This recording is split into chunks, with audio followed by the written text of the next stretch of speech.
The Opinel case begins under your fingertips, with the dry edge of an old folder in Marseille, and tonight we sit with the small folding knife that made investigators keep turning pages for years. Settle in, and let the file open slowly. You can feel the paper before you read it, thin from handling, faintly dusty, with the soft grey smell of courthouse shelves and carbon copies.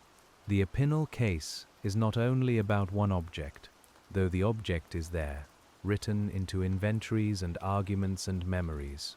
It is also about a road, a child's missing walk home, a dented car, a red pullover found away from where anyone expected it, and the patient unease that stayed with people long after the court had spoken. Tonight we don't hurry through it. We sit at the desk as if the lamp has been left on just for us, and we let each page have its turn. You can imagine the file stamped in Marseille, then copied, moved, reopened, argued over and carried from one office to another, while the ink faded from black to brown at the edges. Whitely named and carefully numbered was an Opinel knife, the kind of plain pocket knife that might sit in a glove compartment, a toolbox, or a drawer beside loose screws and string. The date that brings us into the file is the 3rd of June 1974, in the Saint Agnès district of Marseille. You read the name slowly, Saint Agnès, and you can almost hear the warm street outside the apartment blocks, the small sounds of a weekday afternoon, doors closing, children calling, engines turning over in the distance. A little girl named Maria Dolores Rambler had been near her home with her younger brother, Jean-Baptiste, when a man approached them. What follows in the file is told in witness statements, search notes, and later reconstructions, and we handle it gently, because every line belongs to real people who had to live with it. If you are the investigator tonight, you begin with what was known first, because that is all anyone ever has at the beginning. A child did not return. A brother gave a description as best a child could give one. Adults repeated the words. Officers wrote them down, and the city began to narrow its attention around a few ordinary streets. You can picture the first notes being taken quickly, perhaps with a pen pressed too hard into paper, while the room held the smell of sweat, tobacco, and summer dust. There was a car in the early accounts, and cars have a way of becoming heavy in a file. This one was described, pursued through memory, and linked later to Christian Ranucci, a young traveling salesman from Nice who drove a Peugeot 304 coupe. You can pause over that detail as the detectives did, not because a car explains everything, but because it gives the eye something solid to follow. A make, a color, a registration, a witness's recollection, each one placed down like a small stone on a long path. The path did not stay in Marseille. It moved toward the roads near Popenne, where there had been a minor accident involving Ranucci's car, and where witnesses reported seeing something they could not quite set down with comfort. You turn the page, and the geography widens, from housing blocks to roads, from roads to scrubland, from scrubland to a place people called the Champignonnière, an old mushroom gallery, cool and shadowed inside. The file carries these locations quietly, but each one has a temperature, and if you sit with it long enough, you can feel the heat outside and the chill underground. For the investigators, those first hours were not abstract. They were made of footsteps, radios, maps, and repeated questions. Someone had to stand beside a road and ask where a car had gone. Someone had to compare times, listen again to children's words, and decide which direction still held a chance of being useful. In the Opinel case, as it would later be remembered, the patience began almost immediately, because every witness gave only part of the picture, and every part had to be held without forcing it too quickly into shape. When you read old investigations, you learn to respect uncertainty, because uncertainty is where most of the honest work is done. A statement might be clear in one sentence and clouded in the next. A person might remember a face, but not a number plate. Another might recall a movement, a color, a tone of voice, while the hour itself slips out of reach. You sit with these small human limits, and you can almost hear the low murmur of an office, where officers compare notes beneath fluorescent lights. Christian Ranucci entered the case through that chain of practical details. His Peugeot matched what investigators were looking for, and his involvement in the road incident gave them a thread to pull. On the 5th of June 1974, he was taken into custody, first in relation to the accident, then drawn deeper into the Marseille inquiry. You can imagine the custody room as it might have felt, with hard chairs, stale air, and the scrape of paperwork moving across a desk. The car mattered. It always does. When a car has crossed several scenes in a short space of time. Investigators searched it, noted what they found, and placed items into the careful language of evidence. In that inventory, among other things, appeared an Opinel knife, a simple folding object that would become far larger in memory than it was in the hand. You can hold that contrast gently. The plainness of the object and the weight people later asked it to carry. The Opinel brand itself has an ordinary history, and ordinariness is part of why the detail lingers. It was not an exotic weapon in the file, not something theatrical or rare. It was a familiar French pocket knife with a wooden handle and a folding blade, the sort of thing many homes might have known.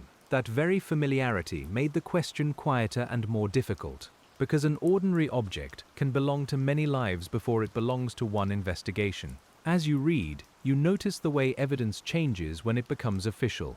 Before the search, a knife is a thing. After the search, it becomes a listed item, a sealed exhibit, a phrase repeated in testimony. It is handled with gloves or handkerchief care, labeled, stored, and remembered. The tackiness of old sealing tape, the rough string on a packet, the stamped number on an envelope, all of it gives the object a second life inside the archive. But there was one more detail sitting beside the knife, and it would give the case a long echo beyond the first investigation. In the Champignonniere, investigators found a red pullover. You can see it in the file as a phrase before you see it as an object, and sometimes that is how old cases work.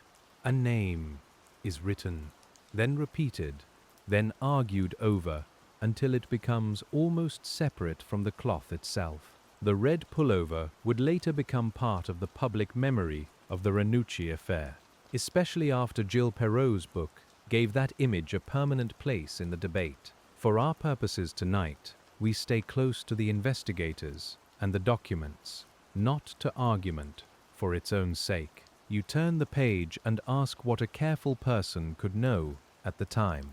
The pullover was found in a place connected to the search, but its meaning was not simple. It raised questions about ownership, timing, and whether it belonged to the person already in custody or pointed somewhere else. Old cloth carries a strange silence in a file. It doesn't speak, but it holds smells, fibers, dust, and the imagination of everyone who later looks at it. You can picture it folded, photographed, lifted, and described, while the air in the old gallery remained cool against the skin. Around it, investigators had to work with the forensic tools of the 1970s, long before modern DNA testing became the quiet engine of so many reopened cases. That is important to remember as you sit beside the folder. The officers did not have the future's tools. They had statements, blood typing, hair comparison, vehicle traces, timelines, searches, confessions, denials, and the practiced instincts of people trained to notice inconsistency. Some methods were useful, some were limited, some would later be questioned with the steadier light of hindsight. You can feel the difference between a modern cold case room and a police office in 1974.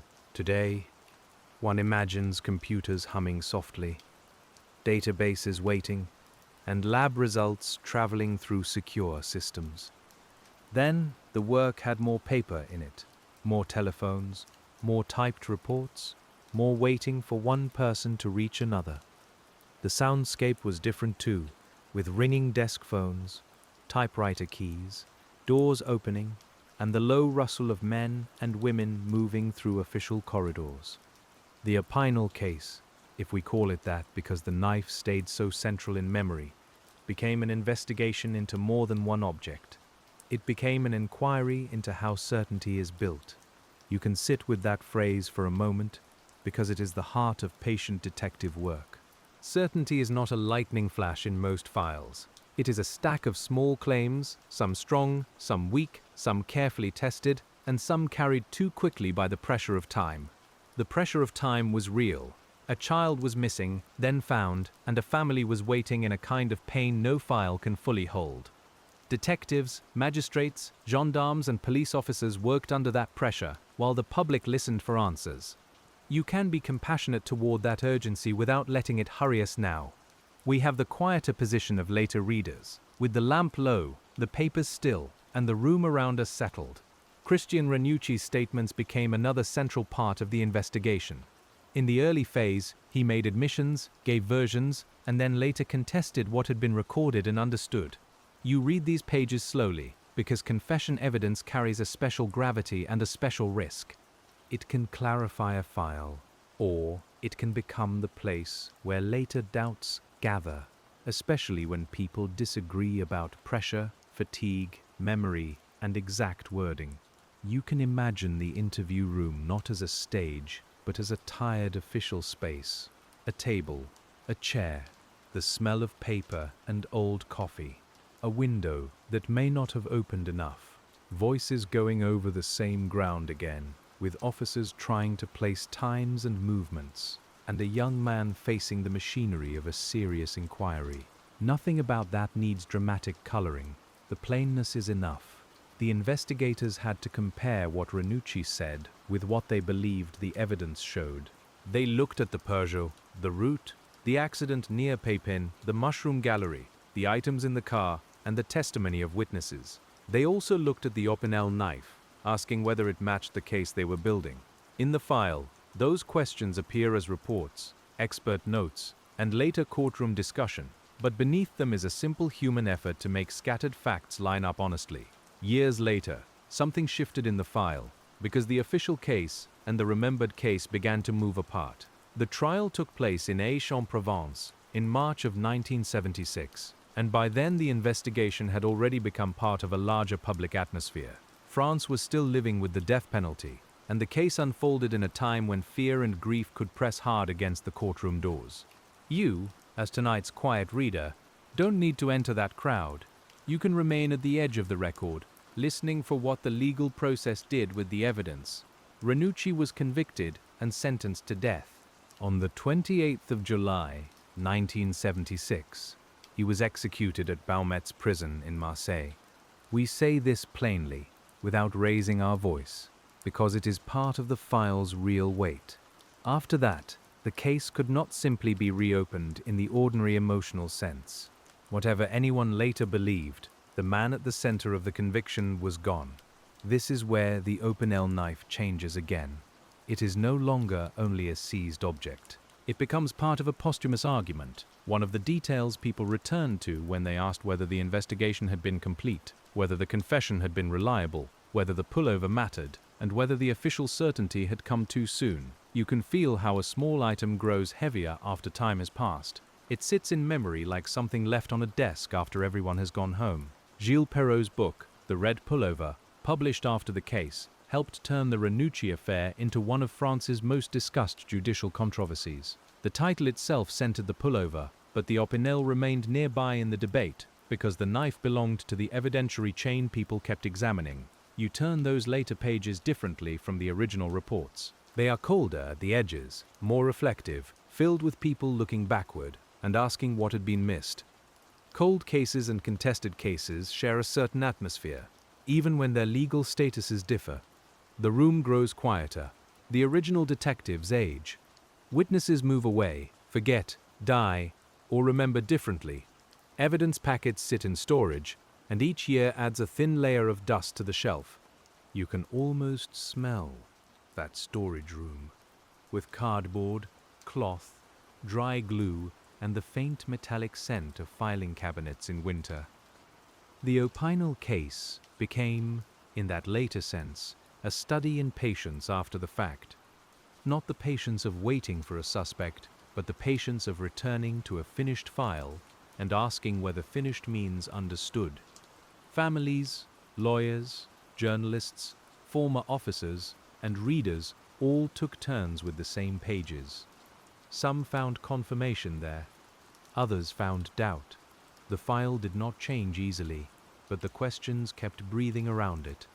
When you sit with a case like this, you learn to separate two kinds of quiet. There is the quiet of resolution, when a file can rest because the answer has been found and tested. Then there is the quiet of exhaustion, when a file is closed because the system has done what it can, even while unease remains outside the folder. The Ranucci affair sits uneasily between those two kinds of quiet, and the Opinel knife rests somewhere in that space. You can return now to the first search of the car, because patient investigation often means returning. The Peugeot 304 is not just a vehicle in the report. It is a confined space of seats, floor mats, glove compartments, fibers, and small possessions. An investigator leaning into it would have smelled vinyl warmed by the sun, petrol faintly clinging to fabric, and the dust that gathers where shoes scrape the floor. Every item removed from that car had to be named. A pair of trousers, straps, hairs, the Opinel knife. Each entry could be ordinary in one life and important in another. You can imagine the officer writing the inventory, perhaps not yet knowing which objects would later be argued over for decades. That is one of the humbling parts of casework. Nobody knows, at the moment of collection, which detail the future will keep asking about. The knife's plainness invites a slow look.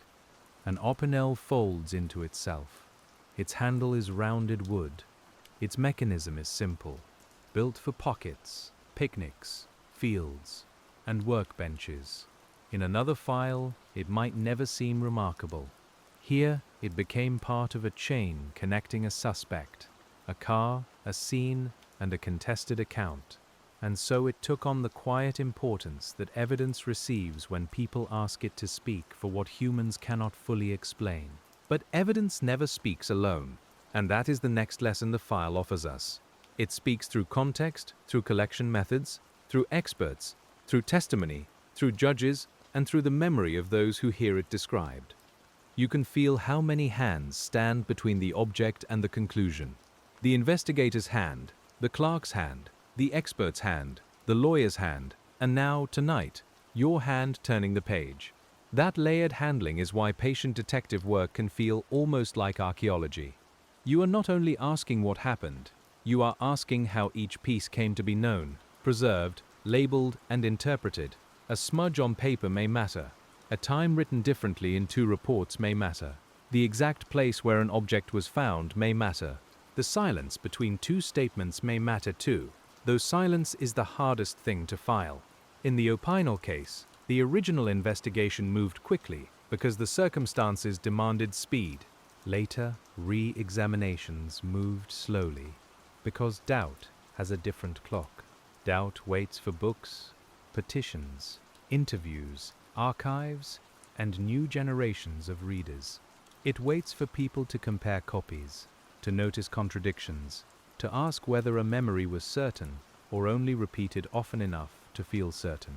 It waits in the margins. You can picture one of those later readers sitting at a kitchen table rather than a police desk. The light is softer, the papers are photocopies, the room smells of tea, old envelopes, and rain on the window. Outside, ordinary life continues, while inside, someone traces the case from Marseille to Pépin, from the Peugeot to the Champignonier, from the pullover to the Opinel, and back again to the child whose name must never be treated as a mere symbol. That is where compassion steadies the whole exercise. Maria Dolores Rambler was not an argument, not a legal abstraction, not a point in a debate. She was a child from a family, and every patient review of the file should keep that truth close. You can let the page rest for a moment there. In quiet casework, respect is not a decoration. It is the condition that allows us to look carefully without becoming careless.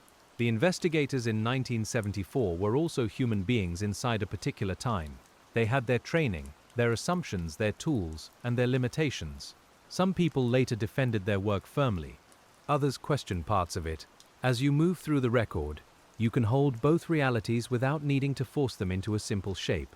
Good bedtime narration can be honest that way. It can let complexity lie flat on the desk. Another page brings you to the witnesses connected with the road incident near Pépin. Witness statements often feel simple when summarized, but in the original grain, they are full of human texture. A person sees a car, another sees a man. Someone remembers movement toward the bushes or the road. Someone else remembers a childlike shape, or thinks they do. and then years of retelling make the memory more fragile and more fixed at once. You know, sitting with the file tonight, that memory is not a machine.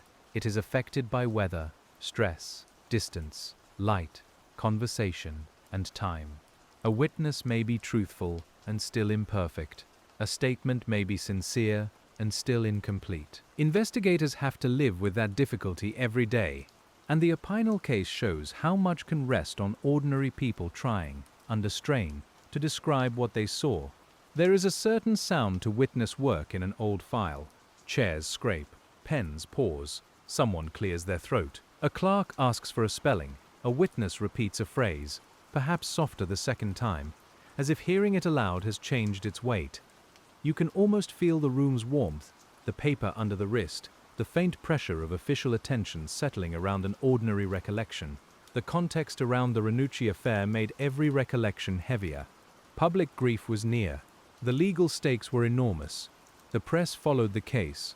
By the time later doubts were raised, each original witness statement had already passed through layers of interpretation. You turn those pages with care, because old testimony is both precious and delicate, like a photograph left too long in sunlight. And still, investigators had to decide. That is one of the hardest truths of any serious case. At some point, police and magistrates cannot remain forever in uncertainty. They collect, compare, test, confront, and present. A court hears what can be heard. The machinery moves, even if some parts of the story resist perfect alignment. You can feel the discomfort of that movement in the Ranucci file, and you don't need to sharpen it into drama. When the next box comes down from the shelf, we find the courtroom waiting, not as a spectacle, but as another room filled with paper, voices, and human limits. The courtroom has its own texture in the Opinel case, even before anyone speaks, because the room itself seems to gather every earlier note into one still place. You can imagine the polished wood-worn pail where hands have rested, the air warmed by bodies and wool coats, the dry smell of ink, paper, and old stone. The jurors sit with the same human burden investigators carried before them, asked to make sense of fragments that began in Marseille and ended, at least legally, in this formal room. The assize court is not a detective's office, though it depends on the detective's office in every important way. What was gathered in heat and confusion now has to be arranged into speech. A search becomes testimony, a road becomes a map, a knife becomes a sealed exhibit, described in official terms, while people in the room listen for meaning inside careful procedural language. You, sitting with the file tonight, can feel how much translation happens between fieldwork and judgment.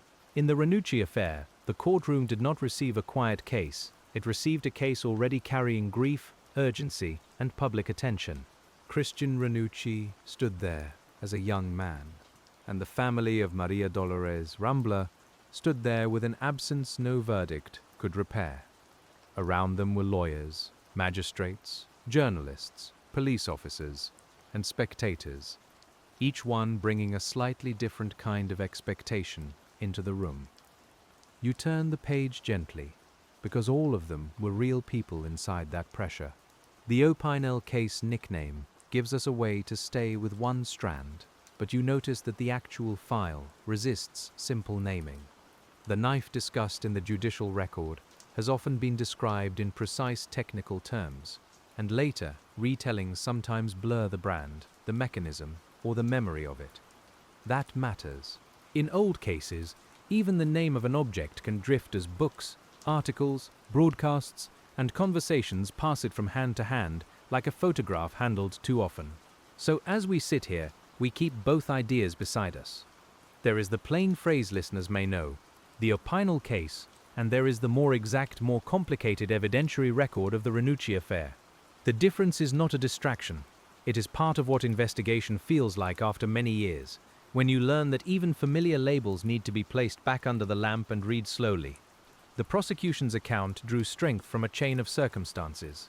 The car, the road accident, the witnesses near Papin, the search around the mushroom gallery, the admissions attributed to Ranucci, the knife located after the investigation had narrowed around him.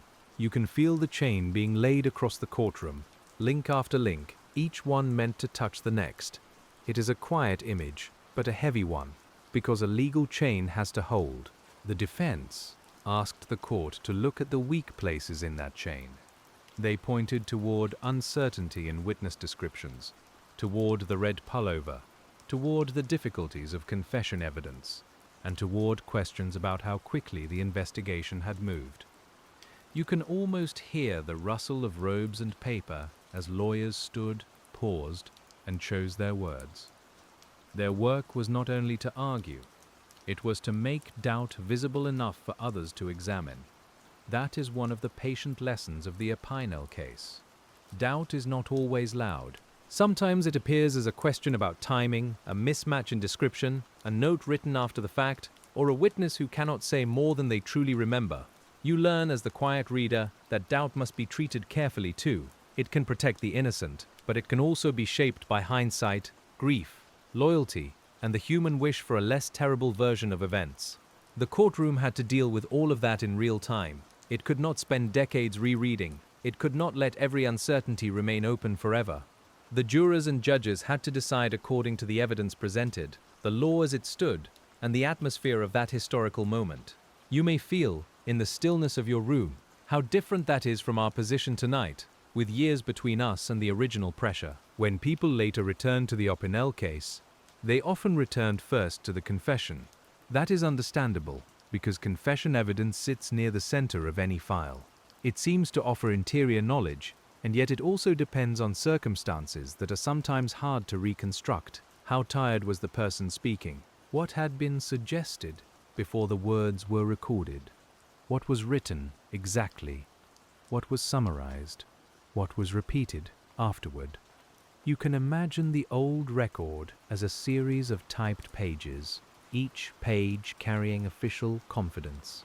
The margins are narrow, the language is formal, the signatures sit at the end, making the words feel settled. But you, as the detective tonight, know that settled language is not the same as simple truth. It is the record of a moment made by human beings inside a process that may be careful and still imperfect. Ranucci's admissions, retractions, and later denials gave the case a restless rhythm. At one point, he was said to have acknowledged central facts. Dick. Later, he contested the meaning and ownership of crucial evidence. Before the court, he denied parts of what had been attributed to him. You do not need to resolve that tonight. You only need to notice how the file changes shape when a person's words move from admission to denial and then into memory. The investigators in Marseille had worked with what they believed were meaningful statements. To them, those statements connected to the search for the knife and to the places around the Champignonnière. Later critics asked whether the sequence was as clean as it appeared. You can sit with the old timing notes, the hours and minutes written in official prose, and feel how much can depend on when a fact was first known and who knew it first. There is a particular quiet around questions of sequence. A report written at 1 hour, an object found at another, a statement beginning earlier and ending later, a search that takes longer than expected. These are not dramatic features when you read them slowly. They are the soft hinges of a file, small pieces on which larger interpretations turn. The Opinel case asks you to listen to those hinges without forcing them to creak. The knife itself, by later accounts, was found near the mushroom gallery, after searchers used a metal detector and worked through ground that had its own stubborn texture. You can picture soil, damp matter, old leaves, and the uneven floor near the entrance, while men search with focused patience. The air would have been cooler there, carrying the mineral smell of stone and the earthy odor of a place used for growing. Every step would have made a faint sound. In the official case, the recovery of the knife supported the view that Ranucci had given information only the involved person would know. In later controversy, people asked whether the information was precise enough, whether additional directions were given off the record, and whether the documented sequence answered every question. You turn that page slowly, because the difference between documented and undocumented can become very large after a death sentence has been carried out. The Opinel case, as a sleep narration, should not become a contest of certainty. It is better to let the details rest where they are and understand what it felt like to investigate them. Imagine standing with the search team, watching the detectives sweep in quiet arcs. Imagine the officer bending, the packet prepared, the item lifted, the notation made. The scene is practical, almost ordinary, and yet everyone there would have known it mattered. Evidence collection in the 1970s had a physical patience to it. There were no quick digital photographs appearing instantly on screens. There were rolls of film, handwritten labels, typed reports, and objects carried from one office to another. A sealed exhibit might travel in a paper envelope, its edges softening over time. You can smell the glue on old labels, feel the raised impression of a stamp, and hear the faint click of a metal cabinet closing. That is the atmosphere in which the Opinel case must be understood. Investigators were not operating with the vast forensic imagination that later generations inherited. They could not send a tiny trace through databases and wait for a genetic profile to find a name decades later. They worked with blood groups, visual comparison, witness memory, confession analysis, and location. Their tools were less sensitive, and their decisions often had to be made sooner. This does not excuse every possible mistake, and it does not condemn every conclusion. It simply places the work back in its own time. You, reading by lamplight, can be fairer when you remember the world the investigators inhabited. The phones were heavier. The files were heavier. The map was paper. The waiting happened in corridors and post rooms, not in an inbox refreshing silently on a screen. At trial, the red pullover remained one of the most unsettling details for later readers. It had been found in the area connected to the search, and some later arguments tied it to reports of a man in red seen near earlier troubling incidents. The defense and later critics saw in it a possible path away from Ranucci. Others regarded it as a misleading object, unconnected or overinterpreted. You can hold it in the file beside the knife, not deciding too quickly. The texture of that pullover matters, because cloth feels close to a person. A knife can be a tool. A car can be a machine. But a pullover has sleeves, a neck, a size, a faint shape left by wearing. It suggests a body without telling you whose body. That is why people returned to it. They wanted the garment to identify someone, to settle something, to speak with the clarity that the case itself did not give them. The Opinel case teaches us that objects can become too important and still be important. That may sound like a contradiction, but old files often live there. The knife mattered because it was part of the evidentiary chain. The pullover mattered because it sat awkwardly in the landscape of the investigation. Yet neither object alone could carry the entire truth. You learn to let evidence have weight without making it bear more than it can. For the family of Maria Dolores, the courtroom was not an intellectual exercise. It was a place where pain had to sit in public. You can imagine the stillness around them, the careful language used by officials, the way a name repeated in court becomes both necessary and unbearable. In our quiet retelling, we do not linger on harm. We keep our attention on the investigation, but we do not forget the human center the investigation was meant to serve. The same compassion extends, carefully, to those on the other side of the courtroom. Christian Ranucci's mother, Heloise Mathon, would spend years insisting on her son's innocence. His lawyers and supporters would keep returning to the file. For them, the case did not end with the verdict. It became a lifelong room they could not leave, filled with papers, petitions, memories, and the sharp ache of what could not be undone. When the verdict came, the court found Ranucci guilty. The sentence was death. You can feel how the room must have changed in that moment, not with theatrical sound, but with a deeper stillness. A legal decision had been made, and every person present had to carry it away in a different way. For investigators, it might have seemed like confirmation. For the family, perhaps a form of answer. For the defense, a beginning of another kind of struggle. The Opinel case did not become quiet after that. It entered the long corridor of appeals. Clemency pleas, public debate, and later, revision efforts. Documents continued moving. Lawyers continued writing. Supporters continued searching for points of doubt. The case had left the first investigation, but the investigative spirit had not left the case. It had simply moved into archives, interviews, books, and the minds of people unwilling to close the box. You can picture one of those boxes years later, sitting on a shelf in a lawyer's office. The cardboard is slightly bowed. The corners have softened. Inside are photocopies, clippings, letters, transcripts, and notes made in different inks across different decades. Someone opens it in the afternoon, and the room fills with the smell of old paper and dust warmed by sunlight. The past does not rise dramatically, it only becomes readable again. Revision in a legal case is slow by design. It asks for more than discomfort. It asks for new facts, new arguments, or a serious reason to believe the earlier judgment cannot stand. In the Ranucci affair, requests for review were made over time, and the case remained a subject of national debate. You, tonight, do not have to become a judge of those petitions. You can simply understand the patience required to make them. Each request would have meant gathering, comparing, and writing with care. A lawyer or supporter would return to witness statements, forensic notes, the confession record, the timing of the knife's discovery, and the question of the red pullover. They would look for places where the old file did not settle neatly.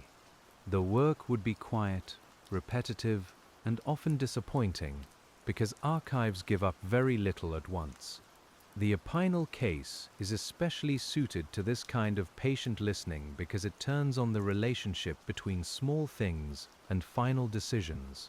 A fold in testimony, a single object found near a gallery, a description from a child, a car's route across a few miles, a courtroom's conclusion.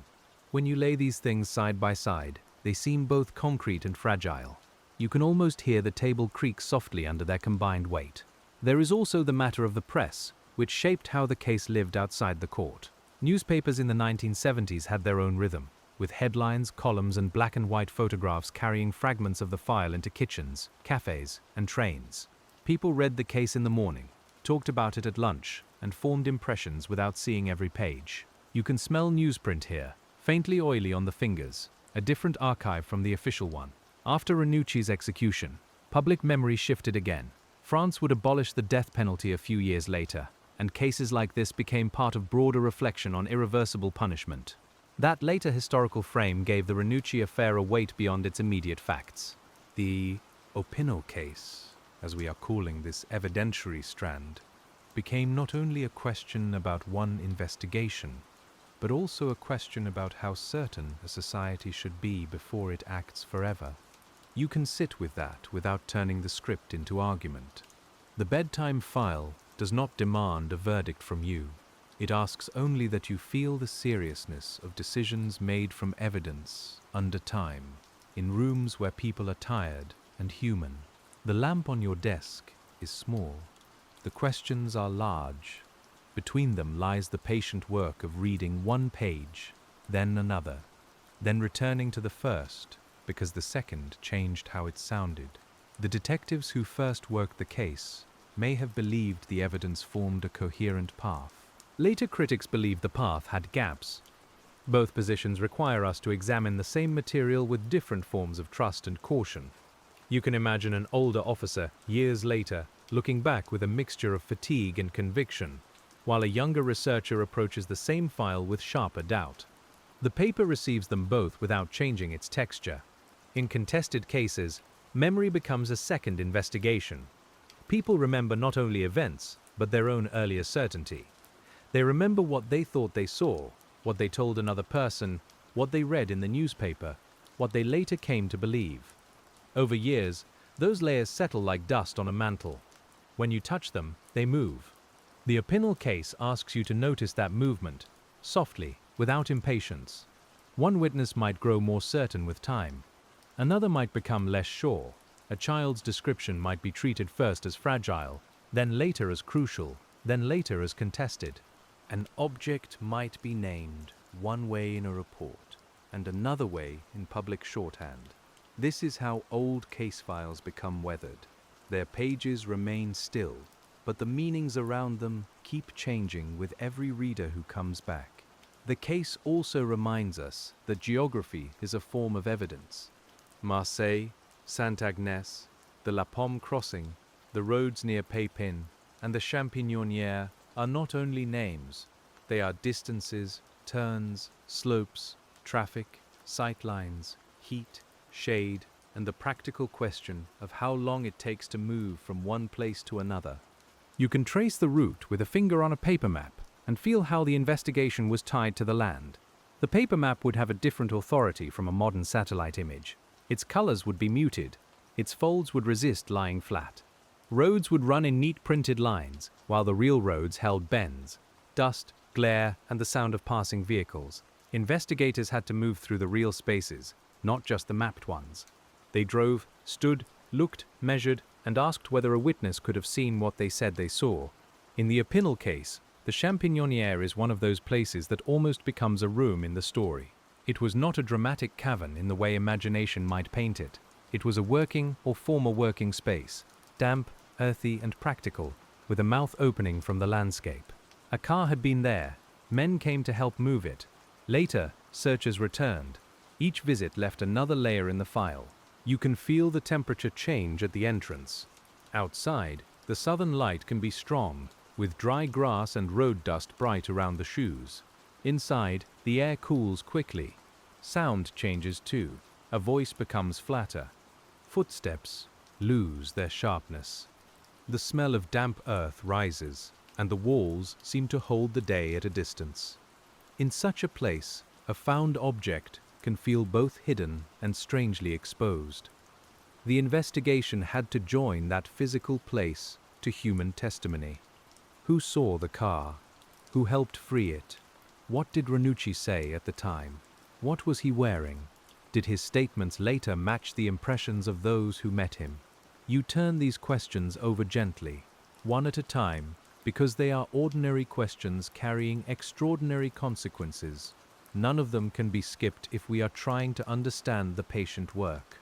In the later controversy, small differences in clothing descriptions became meaningful. One person recalled one color. Another account suggested another. The red pullover stood apart as an object that seemed to invite connection, but connection is not proof. You can almost see the investigator's pencil hovering over the page, aware that a clothing detail may become either a clue or a distraction, depending on what other evidence can support it. That is one of the hardest parts of an investigation. Clues and distractions can look alike at first. Both ask for attention, both interrupt the easy path, both can seem urgent when the case is fresh. The patient investigator does not reject them too quickly or worship them too easily. You put the red pullover in one mental tray, the knife in another, the car in another, and then you wait to see which pieces truly touch. The Opinel case, across its later life, became a lesson in how people argue with an archive. Some returned to the confession and said the file was clear.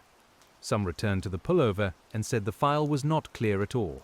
Some examined the knife and the timing of its discovery. Others examined the witness statements.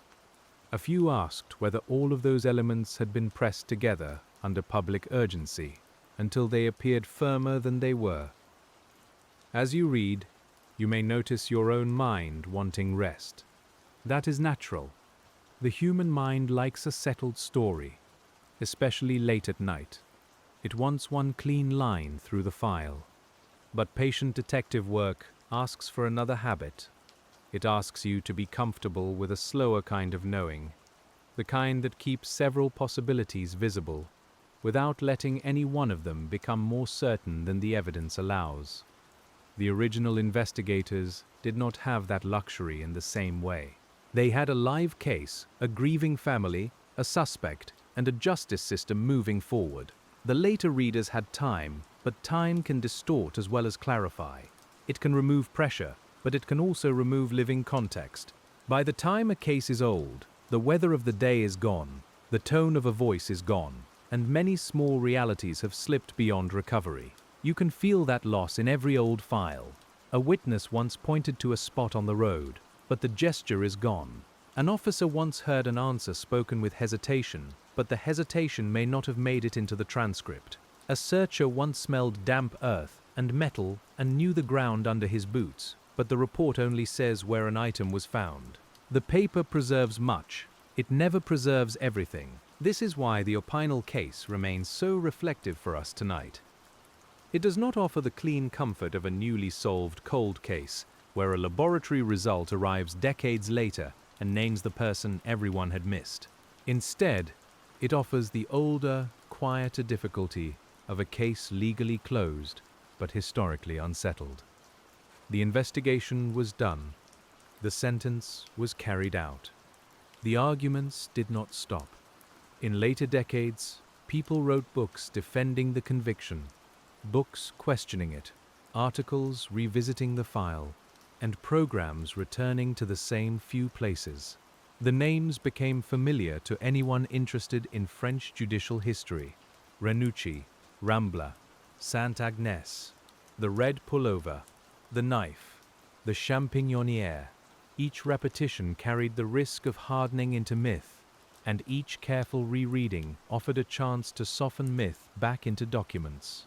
You can imagine an archivist receiving a request for the file. The steps are quiet. A form is checked. A box is located. Cotton or paper gloves may or may not be used, depending on the archive and the material.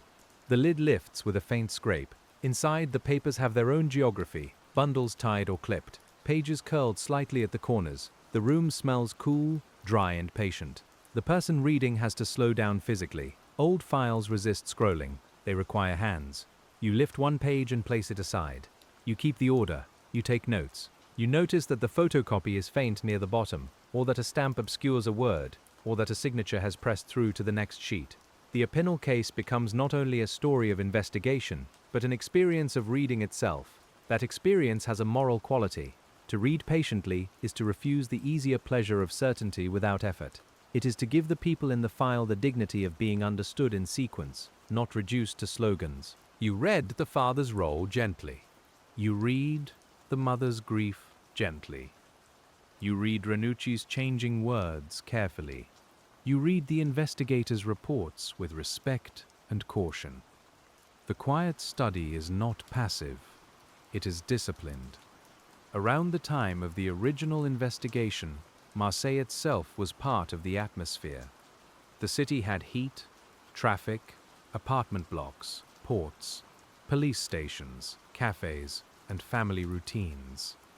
A child's disappearance from a neighborhood does not happen in an empty world.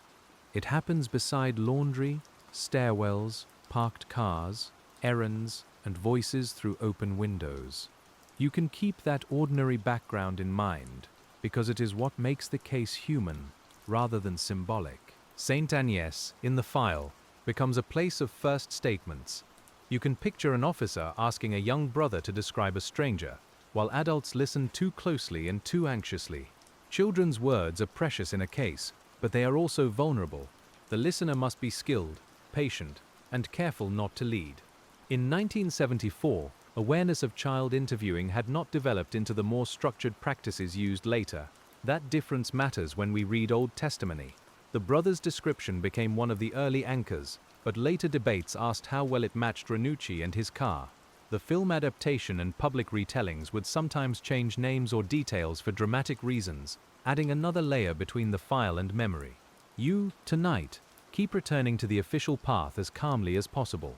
When something becomes famous, it often becomes less precise, and precision is a form of care. The road accident near La Pomme and the later events near the Mushroom Gallery gave investigators another set of anchors. A car does not rely on memory alone. It leaves dents, marks, positions, and witnesses who interact with it. The Peugeot 34 Coupe became a movable piece of evidence, traveling from road to gallery to police attention. You can hear its engine in the distance, then the silence after it stops, then the later sound of men pushing or pulling it free. The people who helped with the car did not know, at first, that they were entering a famous case. That is another quiet truth. Witnesses often become witnesses before they know the story they are inside. They offer help, make a remark, notice a detail, and then later an investigator comes asking, Their ordinary afternoon becomes preserved in a file. The human mind may try to revisit the moment, looking for what it missed. You can imagine one of them years later, remembering the damp entrance to the gallery, the color of trousers, the young driver's manner, the feel of the day. Memory might come in fragments, a smell first, then the car's shape, then the awkwardness of the situation. The Opinel case rests partly on these fragments, and patient investigation asks us not to despise them because they are incomplete. Incomplete is often all a witness can be. The search teams, too, worked through fragments. They had areas to inspect, objects to recover, and instructions shaped by what had already been reported. The discovery of the knife near the Champignonnière became one of the most discussed acts of the investigation. If you pause there, you can see why. A hidden or discarded object, found after a suspect's statements, can seem to close a circle. But if the timing or precision is questioned, the circle opens again. This is the slow pulse of the Opinel case. Circle, opening. Circle, opening. We avoid making that rhythm dramatic because the real work was not dramatic in that way. It was clerical, physical, procedural, emotional. People wrote, walked, searched, argued, sealed, mailed, filed, appealed. The case's intensity came from consequence, not from noise. For sleep, we let the consequence sit quietly, like a heavy book on a bedside table. In the years after the trial, supporters of revision had to face the difficulty of arguing against a completed process. The conviction had been entered, appeals had failed, clemency had not stopped the sentence. To challenge such a case afterward required persistence, and persistence can be lonely. You can picture letters typed at night, envelopes addressed, stamps pressed down, copies made in the blue-white glare of an office machine. The smell of those later efforts is different from the original investigation. Less road dust, more paper dust. Less warm car vinyl, more toner and cardboard. Less urgency in the body, perhaps, but more weight in the mind. The people revisiting the Opinel case were not looking for a missing child anymore. They were looking for judicial truth, a different and colder kind of search, because the central events could no longer be changed. A case like this can divide families, professions, and readers. Some people feel that continued doubt dishonors the victim. Others feel that refusing doubt dishonors justice. The patient narrator does not need to push either pain aside. You can hold them both. The need to honor Maria Dolores is real. The need to examine a death sentence carefully is real. Sometimes, a file remains difficult because it contains more than one legitimate grief. That is why our tone stays low. The Opinel case is not a puzzle for entertainment. It is a record of harm, investigation, judgment, and lasting unease. We read it the way one might read letters left by a family, carefully and with clean hands. We do not race toward an answer. We let the questions remain connected to the people who carried them, because questions without people become too easy to mishandle. If you turn back to the court pages, the lawyers' roles come into focus. The prosecution presented the state's theory with the authority of collected evidence. The defense tried to pry open spaces where uncertainty could enter. The judge managed the proceeding. The jurors listened, weighed, and ultimately decided. Each role had its own discipline, its own blind spots, and its own human strain. You can hear paper turning beneath all of it. Courtrooms often create an illusion of final clarity. A verdict is spoken, a sentence is pronounced. The record closes around the decision. But outside the courtroom, clarity may have to live with people who do not experience it as clarity at all. The Opinel case demonstrates that separation. For the legal system, a conclusion was reached. For many later readers, the conclusion became the beginning of another investigation, slower and less official. That later investigation drew heavily on narrative. Books matter in cold and contested cases because they arrange documents into a path the public can follow. Gilles Perrault's The Red Pullover did that powerfully, giving the controversy a shape and an image. Others would later push back, reanalyze, and defend the original conclusion. You can feel how the file became a field of patient dispute, with each writer moving through the same evidence under a different lamp. A book can reveal, but it can also persuade by atmosphere. An official report can preserve, but it can also flatten. A television program can bring voices alive, but it can simplify. As you sit with the Opinel case, you become aware of every medium between you and the first events. That awareness is not cynicism. It is careful listening. It says, gently, that every retelling has a texture, including this one. So we return to the primary pattern, as much as a calm narration can. A child disappeared from St. Agnes. A car was linked through witness accounts and a road accident. Ranucci was identified, questioned, and accused.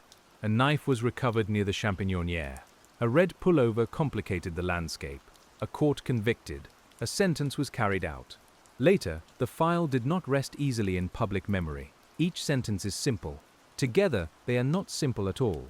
The Opinel case is also about the waiting after official action, waiting for a minister's decision on clemency, waiting for appeals, waiting for publication, waiting for public attention to return, waiting for archives to open, waiting for a revision body to say yes or no. You can feel the years lengthen there, one after another, while the original summer of 1974 grows smaller and farther away. Like a town seen from a train window, the people who waited did so in different rooms. Maria Dolores's family waited with grief that could not be repaired by debate. Ranucci's mother waited with a conviction of innocence that became central to her life. Lawyers waited for responses. Journalists waited for access. Readers waited for certainty, and often received only more complexity. You, tonight, wait in a gentler way, with no demand placed on you except attention. Attention itself can be restful when it moves slowly. You let your eyes pass over the page. You notice the typed accents, the official phrasing, the way French legal language carries formality like a pressed collar. You notice names repeated with initials. You notice times written in careful order. You notice the places where later annotations appear. The Opinel case becomes a landscape of marks, and your breathing can settle into the act of reading. If we linger over the knife again, we do so because the object sits at the crossing of confession, search, and later dispute. It was not merely found, it was interpreted. It was said to connect to Ranucci's statements and to the physical case. Later, people asked how that connection had been made and recorded. The patient reader knows that the word found is never the end of an evidentiary question. It is often the beginning. Where exactly was it found? Who was present? Who directed the search? What had been said before? What was written afterward? How was it sealed? What tests were done? What could those tests show in that era? What could they not show? The questions are plain, almost repetitive, but they are the kinds of questions that keep a file honest. You do not need to answer them all tonight. You only need to respect their shape. An Opinel, in the public imagination, is a quiet rural object associated with work, pockets, and everyday use. The official knife in the Ranucci file has been described differently, and that difference itself should make us careful. The channel title may say, Opinel Case, and so we keep that anchor for the listener. But we also let the archive remind us that naming can be slippery. Patient investigation begins by noticing even that. You can imagine an evidence clerk decades later seeing the public nickname and then checking the inventory. The clerk frowns slightly, not dramatically, just enough to mark the difference. A drawer opens. A folder is pulled. The item description is read again. The room is quiet except for paper and breath. In that small act, the whole discipline of old casework appears. Trust the record, but also ask how the record came to be. The car's evidence had similar layers. A vehicle can hold traces and also invite stories. It can be driven, parked, hidden, damaged, cleaned, searched, and photographed. Its movements become a timeline, and timelines are one of the great tools of investigation. In the Opinel case, the Peugeot's path connected city, road, accident, and gallery. It gave investigators a structure to test against witness accounts and Ranucci's own explanations. Timelines feel firm when printed, but they are built from human pieces.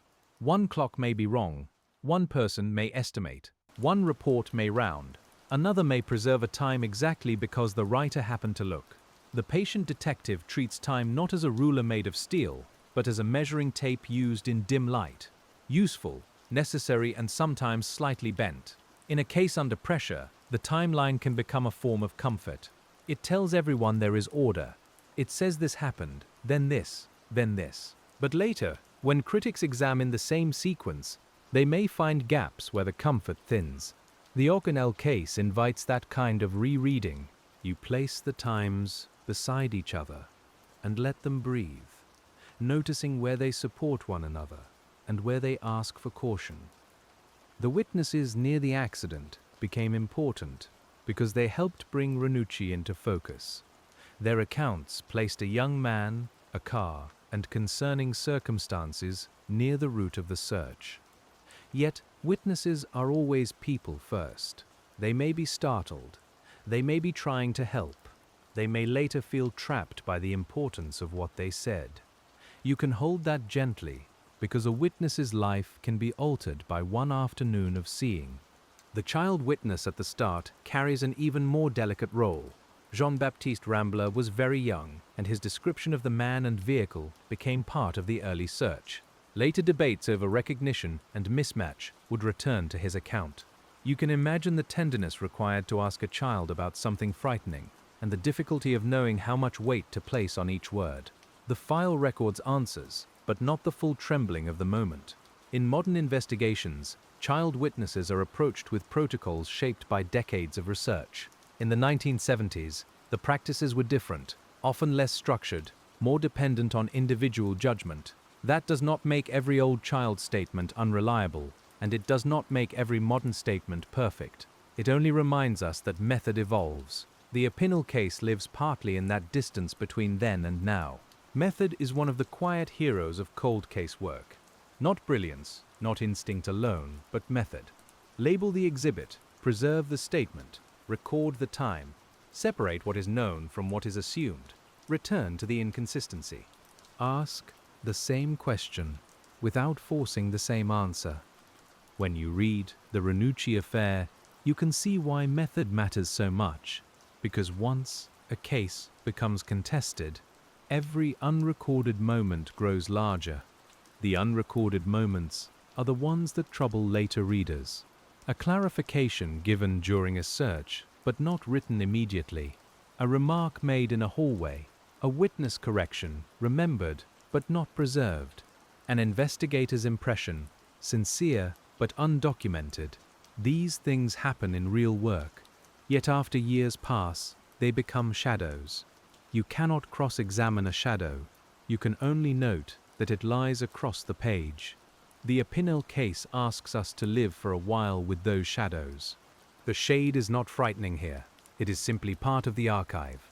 The desk lamp does not reach everywhere. Some corners remain dim, and the mature reader does not pretend otherwise. You can still see enough to understand the shape of the room, but not enough to know every object inside it perfectly. A different kind of patience appears in the scientific evidence.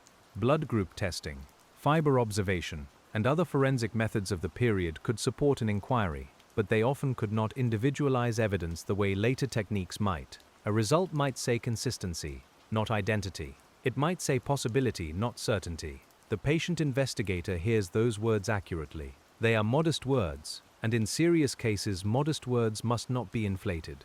Modern viewers sometimes assume that every old case could be solved if only preserved evidence were tested again.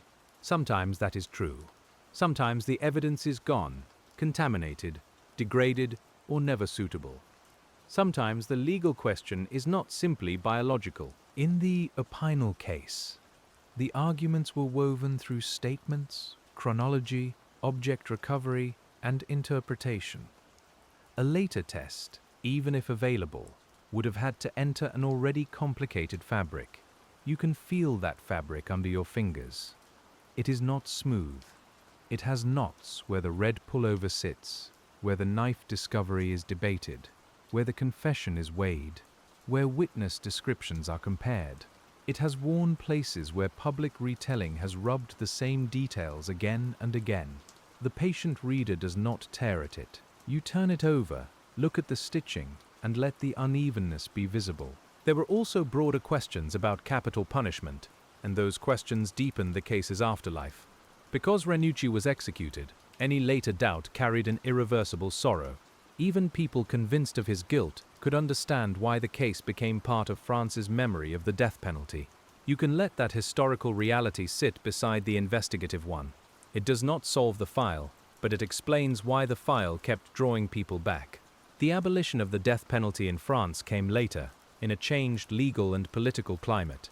The Ranucci affair was not the only case in that national reckoning, but it remained one of the names people spoke when discussing the risk of irreversible error. In that sense, the Opinel case became more than the story of a knife. It became a small doorway into a much larger room, where justice, certainty, and mercy were all being reconsidered. Still, we stay close to the desk. Large themes can lift a script away from the tactile reality that keeps it calm.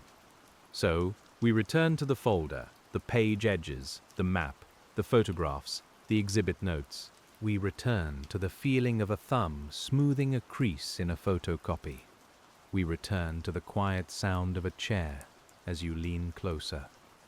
Patient work is made of these ordinary movements.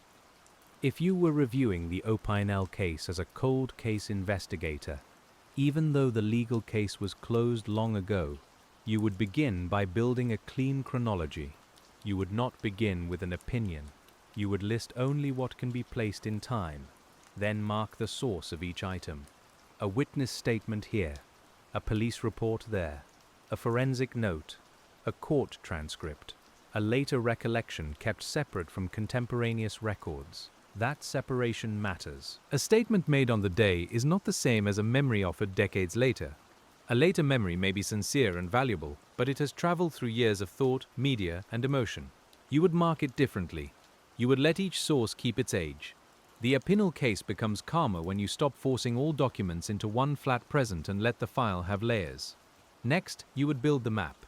Saint-Agnès, the reported approach, the route outward, the accident near the crossing, the movement toward the Champignonière, the place where the car was found, the place where the knife was recovered.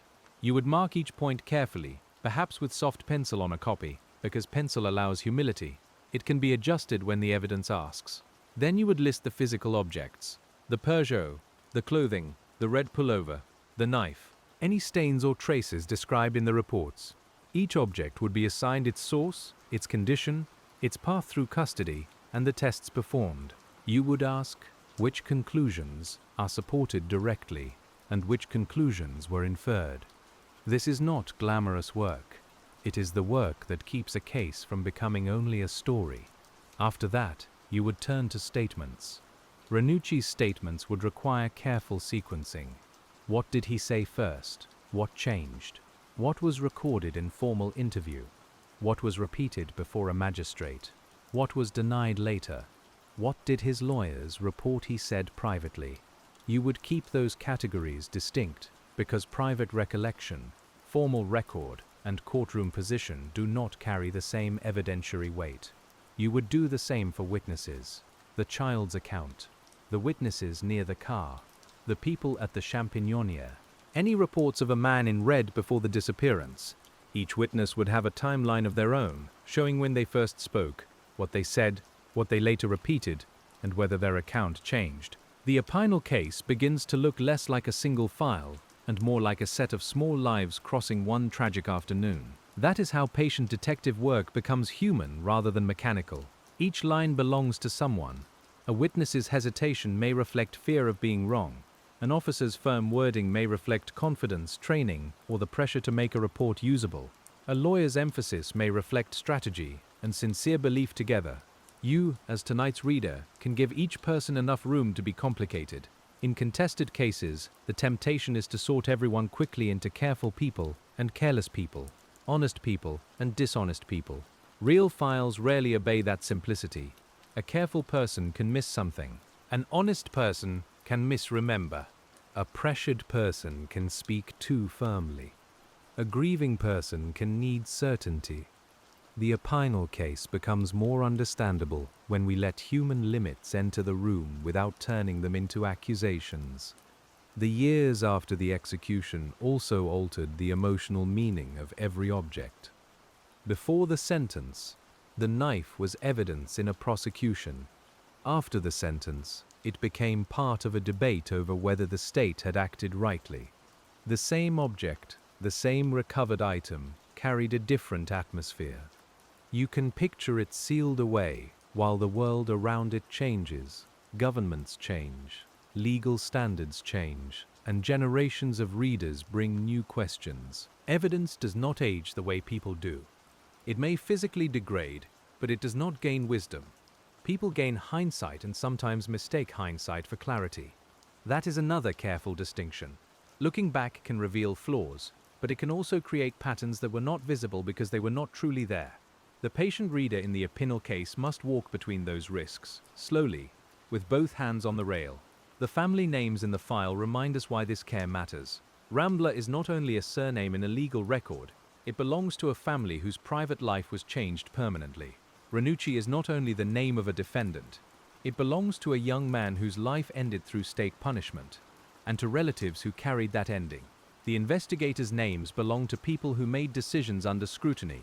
None of them should be flattened. You can imagine the file at night after everyone has left an office. It sits on a desk or in a cabinet, silent, while fluorescent lights are turned off one row at a time. Outside, Marseille continues with traffic, harbor air, late voices, and the small domestic sounds of apartments settling.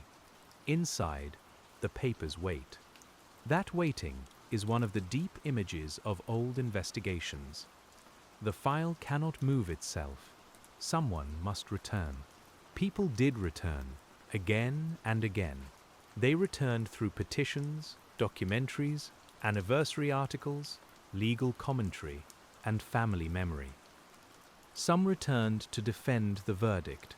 Some returned to challenge it. Some returned simply because the case had become part of their understanding of justice. The Opinel case remained in conversation because it touched a place where evidence and finality did not feel equally settled to everyone. As the decades passed, the original physical world changed. Roads were altered, buildings aged, people moved, the city grew around old routes. The Champignoneer became less a place of work and more a place in memory. Anyone revisiting the geography later would have to account for that change. A modern photograph might show the location, but not the original sightlines, traffic, vegetation, or atmosphere. The past is never fully on site. That is why maps, photographs, and contemporary reports matter so much. They preserve a version of the place closer to the event. You can imagine spreading them across a table, aligning one with another, letting your finger move from Saint-Agnès outward. The paper is slightly cool under your hand. A photograph curls at one corner. A note in the margin reminds you that someone else, years before, traced the same route and wondered. The Opinel case also shows how one case can become many cases depending on who is reading. For a police historian, it is a study in procedure under pressure. For a legal scholar, it is a question of conviction and review.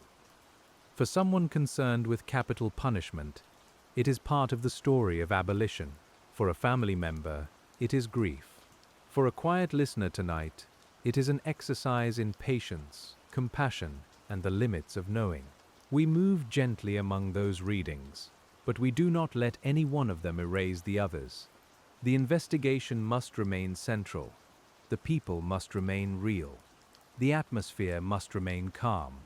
You can feel the page turn, the soft resistance of paper fibers, and the way a late room seems to deepen around a difficult thought.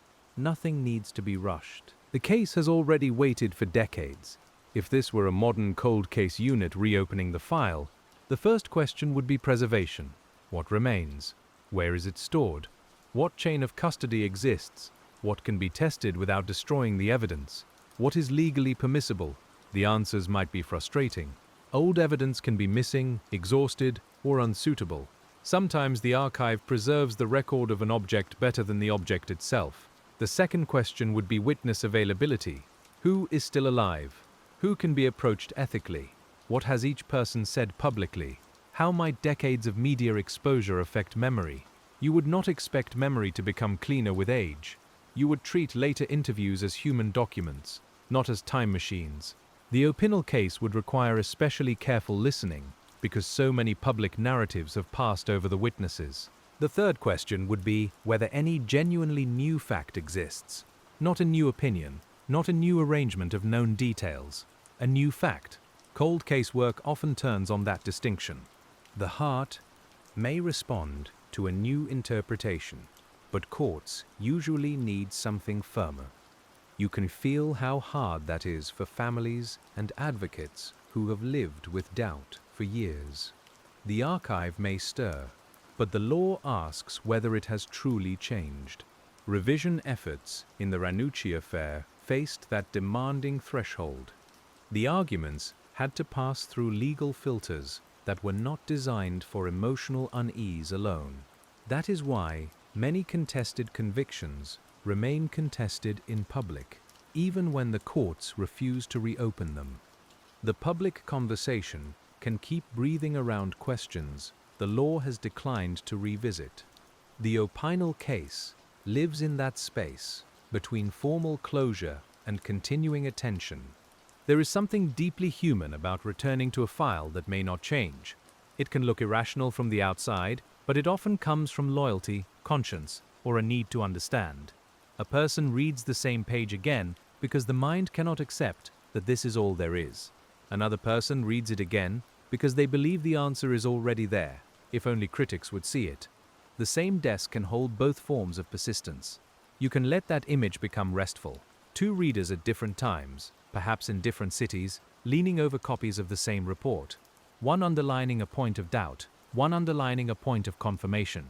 Both hear the quiet scrape of a pen, both smell paper, both pause at the name of the child. The Opinel case continues not because paper moves, but because people keep bringing it their questions. At the center there remains the work of the first investigators. They searched physical places. They questioned real witnesses. They secured objects. They built a case that a court accepted. Later debate should not erase the labor involved. It should examine it. That is the difference between patient review and easy condemnation. You can respect effort and still inspect method. You can honor seriousness and still ask whether seriousness was enough. The first officers would not have known that decades later, strangers would pass their reports line by line. They wrote for the needs of the case, the magistrate, the court, and their own procedure. They did not write for a future culture of forensic skepticism. That difference can make old reports feel thin to modern eyes. It does not necessarily make them false. It makes them products of a documentary world with different expectations. You may notice that this quiet distinction appears again and again. Different tools, different expectations, different recording habits, different legal atmosphere. The Opinel case cannot be lifted out of 1974 and judged as though it were gathered yesterday, nor can it be protected from all later scrutiny just because it belonged to another time. Patient reading requires both historical sympathy and present caution. The courtroom itself belonged to that time as well. The death penalty's presence changed the moral temperature of the trial. Jurors were not only deciding guilt, their decision could lead to the most irreversible sentence the state possessed. That knowledge must have sat in the room, whether spoken directly or carried silently. You can imagine the air feeling heavier, the benches harder, the pauses longer, even if the transcript remains formal and dry. After conviction, the clemency process placed the case before political authority. Petitions and pleas moved through official channels. Supporters hoped for intervention. Opponents may have felt the sentence should stand. The family of the victim remained within their own sorrow. The nation, in some measure, watched. You can hear the clock of those days, not as suspense, but as bureaucracy, and dread moving together, paper passing from desk to desk. When clemency did not come, the sentence was carried out at Baumet's prison in Marseille. We do not dwell on the act. We acknowledge it only because the case cannot be understood without it. The execution made every later question sharper and every later uncertainty heavier. In the Opinel case, the past is not only unsolved in the ordinary sense, it is unchangeable in a way that makes patients feel almost like mourning. From there, the afterlife of the file became long. The red pullover appeared in 1978 and brought the controversy into a new public form. A film followed, debates continued. Legal efforts rose and fell. Former officers, lawyers, journalists and writers entered the conversation. Each contribution added another layer of paper to the shelf. You can imagine the archive growing outward, not because the original event changed, but because the need to interpret it did. The Opinel case, then, is partly an investigation into investigation. It asks how evidence becomes proof. It asks how proof becomes conviction. It asks how conviction becomes memory. It asks how memory becomes doubt, or certainty, or both at once. These questions are large, but they can be held gently if we keep returning to concrete things: the car, the road, the folder, the knife, the pullover, the map. A quiet investigator learns to prefer the concrete, not because concrete things are simple, but because they can be examined. You can measure distance. You can compare dates. You can read the original wording. You can inspect where an object was logged. You can ask what a forensic test could actually show. The abstract words justice and truth and doubt are necessary, but they become safer when they remain tied to the table in front of you. The table tonight is broad enough for the whole file. On one side, the original police work. On another, the trial. Near the center, the knife and the red pullover. Beside them, witness statements. Further back, later books and petitions. At the edge, your own notebook with a blank page waiting. You do not need to fill it quickly. Sometimes the most honest note is only a question written slowly and left alone. One question might be about the child's description and its relation to Ranucci. Another might be about the car and whether its path fully accounts for the known movements. Another might be about the knife recovery and the exact sequence of information. Another might be about the pullover and whether it was ever more than a troubling coincidence. You write each one without underlining too hard. Pressure can tear old paper. As the night deepens, the Opinel case begins to feel less like a single mystery and more like a discipline of attention. You notice when a fact is solid. You notice when a claim is argued. You notice when public shorthand has replaced precise language. You notice when sympathy tries to pull you faster than evidence allows. This is the quiet work. It has no dramatic music. It has the sound of pages and breath. There is also a humility in knowing that some questions may remain unresolved. Not every contested point can be settled by rereading. Some witnesses are gone. Some physical conditions cannot be recreated. Some conversations were never recorded. Some objects may no longer be testable. The patient detective does not pretend that persistence can always defeat time. Sometimes persistence can always defeat time. Sometimes persistence can only describe clearly what time has taken. That description still has value. It prevents careless certainty. It honors the difference between what is known, what is believed, and what is hoped. It gives future readers a cleaner place to begin. In the Opinel case, even if no new court ever changes the official outcome, the careful mapping of the file remains meaningful. It tells us how a society once investigated, judged, doubted, and remembered. You can think of the investigators as people walking through fog with lanterns. Not a frightening fog, just the ordinary fog of incomplete knowledge. Each lantern shows a limited circle, a witness statement, a car, a search result, a confession, a courtroom argument. The danger is believing that the lit circles cover the whole field. The discipline is moving lantern by lantern, admitting the dark spaces without being ruled by them. The Opinel case is full of those lantern circles. One around Saint-Agnès, one around La Pomme, one around the Champignonnière, one around the courthouse in Aix-en-Provence, one around Baumet's prison, one around the later archive where revision requests and books gathered. You move from circle to circle tonight with slow steps. The air is cool, the paper is dry. The case waits without asking you to solve it before morning. What it was like to investigate the Opinel case, then, was not simply to chase a suspect or find an object. It was to work under pressure first, and under doubt later. It was to move from streets to statements, from statements to exhibits, from exhibits to court, and from court to decades of reconsideration. It was to learn that an investigation can end in law while continuing in conscience, and that those two endings are not always the same. The original detectives worked in the first kind of time, the urgent kind. Later investigators, writers, and advocates worked in the second kind, the archival kind. The urgent time smells of hot asphalt, police stations, vehicle interiors, and fresh ink. The archival time smells of cardboard, old glue, toner, and winter dust. Both belong to the case. You can breathe them in separately, then let them settle together. In urgent time, a question may be asked because an answer is needed now. In archival time, the same question may be asked because the first answer no longer feels sufficient. Neither time is pure. Urgency can sharpen focus or narrow it. Distance can clarify or distort. The Opinel case asks you to be aware of both clocks ticking, one fast and one slow, across the same set of facts.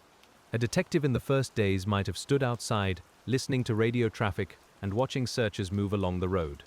A later reviewer might sit indoors, listening to rain touch the window while comparing photocopies. The body feels different in each role. One is active, tense with movement. The other is still, heavy with thought. Tonight, we inhabit the second role, but we do not forget the first.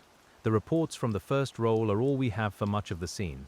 They are bridges across time, built quickly and not always elegantly. You step onto them carefully. Some boards are firm. Some flex.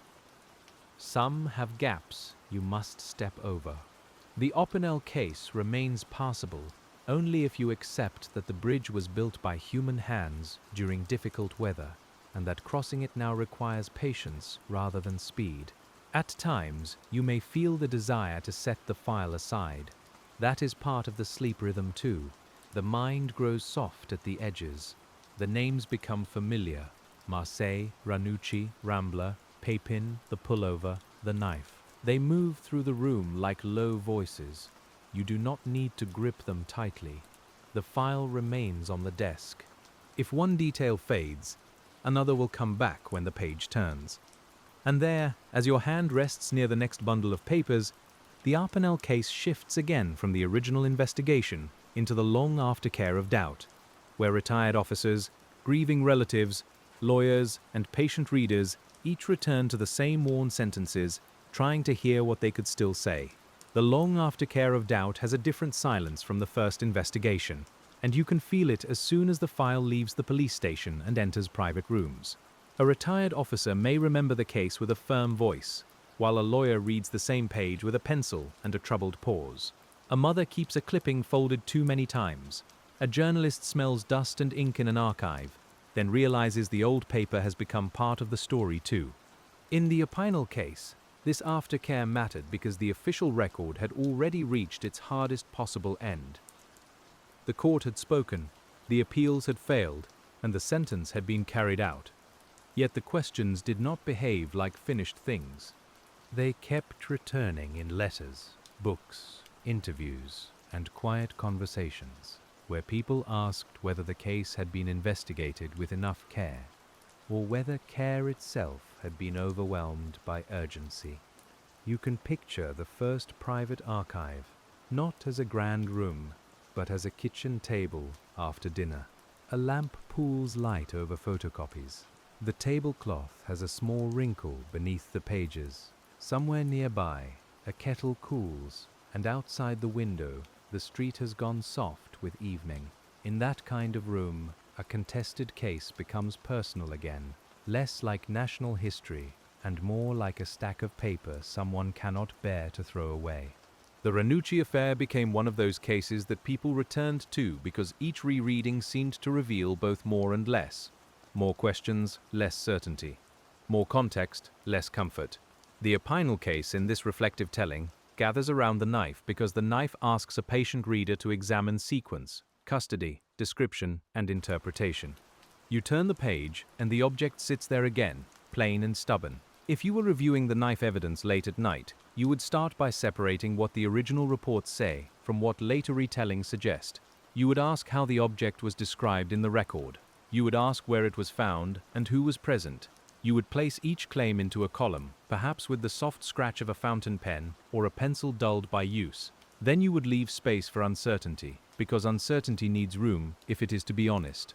The knife's recovery near the Champignonnière became important because it appeared to connect the suspect's statements with a physical object. That is powerful evidence when the sequence is clear. It suggests knowledge, movement, and concealment. But later readers asked whether the documented sequence allowed only that interpretation. You can feel the weight of that question, not as an accusation, but as an invitation to examine the timing with unusual care. Timing in the Opinel case is like a narrow path through brush. You can follow it, but branches touch your sleeves. The first statement has 1 hour, the search has another.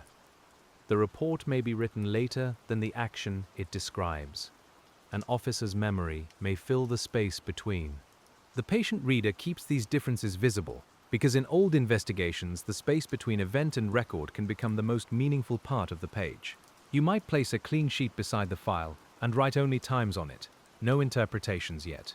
Morning, afternoon, custody, interview, search, discovery, court record.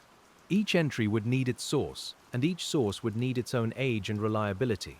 The paper under your hand would gradually become a map of time, with some lines dark and some lines faint, and you would begin to see where the file is firm and where it breathes. There is comfort in that method, even when the subject is painful. Method gives the mind something quiet to do. It says, not everything must be decided at once. It says, first we place the pages in order, then we read the words, then we ask what the words can bear. The Opinel case rewards that kind of slow handling because its controversies are not solved by emotion, even though emotion surrounds every part of it. The red pullover asks for the same kind of patience. It was found near the search area, and later it became the title of the book that reshaped the case's public memory. The garment invited questions about another possible man, about witness descriptions, about whether a detail had been treated too lightly. You can imagine it not as an image from a poster, but as cloth in an evidence room, folded, labeled, and losing the warmth of any human body it once held. Cloth is intimate evidence. It absorbs smell, holds fibers, wears at the elbows, stretches at seams, and sometimes carries traces too small for old methods to understand. In the 1970s, investigators could observe and compare certain things, but they could not read textiles the way later science sometimes can. You feel the limits of the era here. The pullover sits in the file like a question whose language was not fully available when it was first found. Still, the presence of a question does not create an answer by itself. That is a discipline worth keeping close. The Opinel case contains details that trouble some readers, but a troubling detail must be linked to proof before it can overturn a conclusion. You, as the careful listener, can let the pullover remain troubling without forcing it to solve the case. Old evidence deserves that restraint, especially when families have carried the consequences for decades. The later public conversation sometimes made the case feel simpler than it was. One side would emphasize the confession, the knife, and the court's verdict. Another would emphasize the pullover, the child's description, and the possibility of error. Between those poles were many smaller uncertainties, each with its own texture. You can hear them as low notes beneath the main argument, the sort of notes that only appear when the room is quiet. A patient detective does not begin by choosing a side. You begin by choosing a standard. What can be known? What can be tested? What can be corroborated? what belongs to immediate record, and what belongs to later memory. The Opinel case becomes less heated when you ask those questions, because the file stops being a battlefield and becomes a set of materials on a table, each one asking to be handled in the right way. You might turn next to the testimony of the people who encountered Ranucci near the car. Their statements helped investigators connect him to the landscape outside Marseille. These were ordinary people drawn into extraordinary significance, and their words had to carry more than ordinary weight. You can imagine one of them remembering the strain of the car, the dry roadside, the awkward effort of helping, and perhaps the young driver's face seen only briefly in practical circumstances. Brief encounters are difficult evidence. They can be vivid, but they are rarely complete.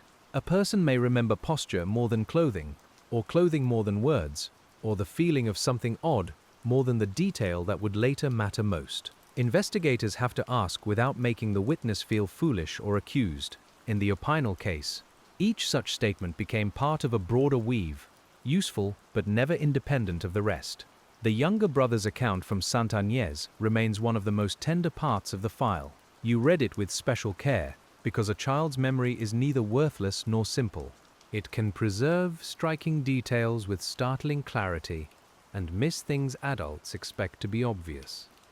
You can imagine the boy's small voice, the adults around him trying not to press too hard, and the officer writing because writing is the only way the moment can be kept. In later years, people returned to that account to ask how well it matched the man arrested. They asked about age, appearance, vehicle, and impressions formed under distress. The questions are legitimate, but they must be asked gently. The witness was a child whose life was altered by events beyond his control. The Opinel case asks us to protect that fact from becoming merely another point in an argument. If you sit with the statement long enough, you begin to notice not only what it says, but what it cannot say. It cannot tell you how the afternoon light looked in the child's eyes. It cannot preserve the exact tone of the stranger's voice. It cannot reproduce the fear and confusion of adults once the alarm was raised. Paper is faithful in some ways and helpless in others. That helplessness is part of every old investigation. The investigators tried to compensate with surrounding evidence. They traced cars. They questioned people.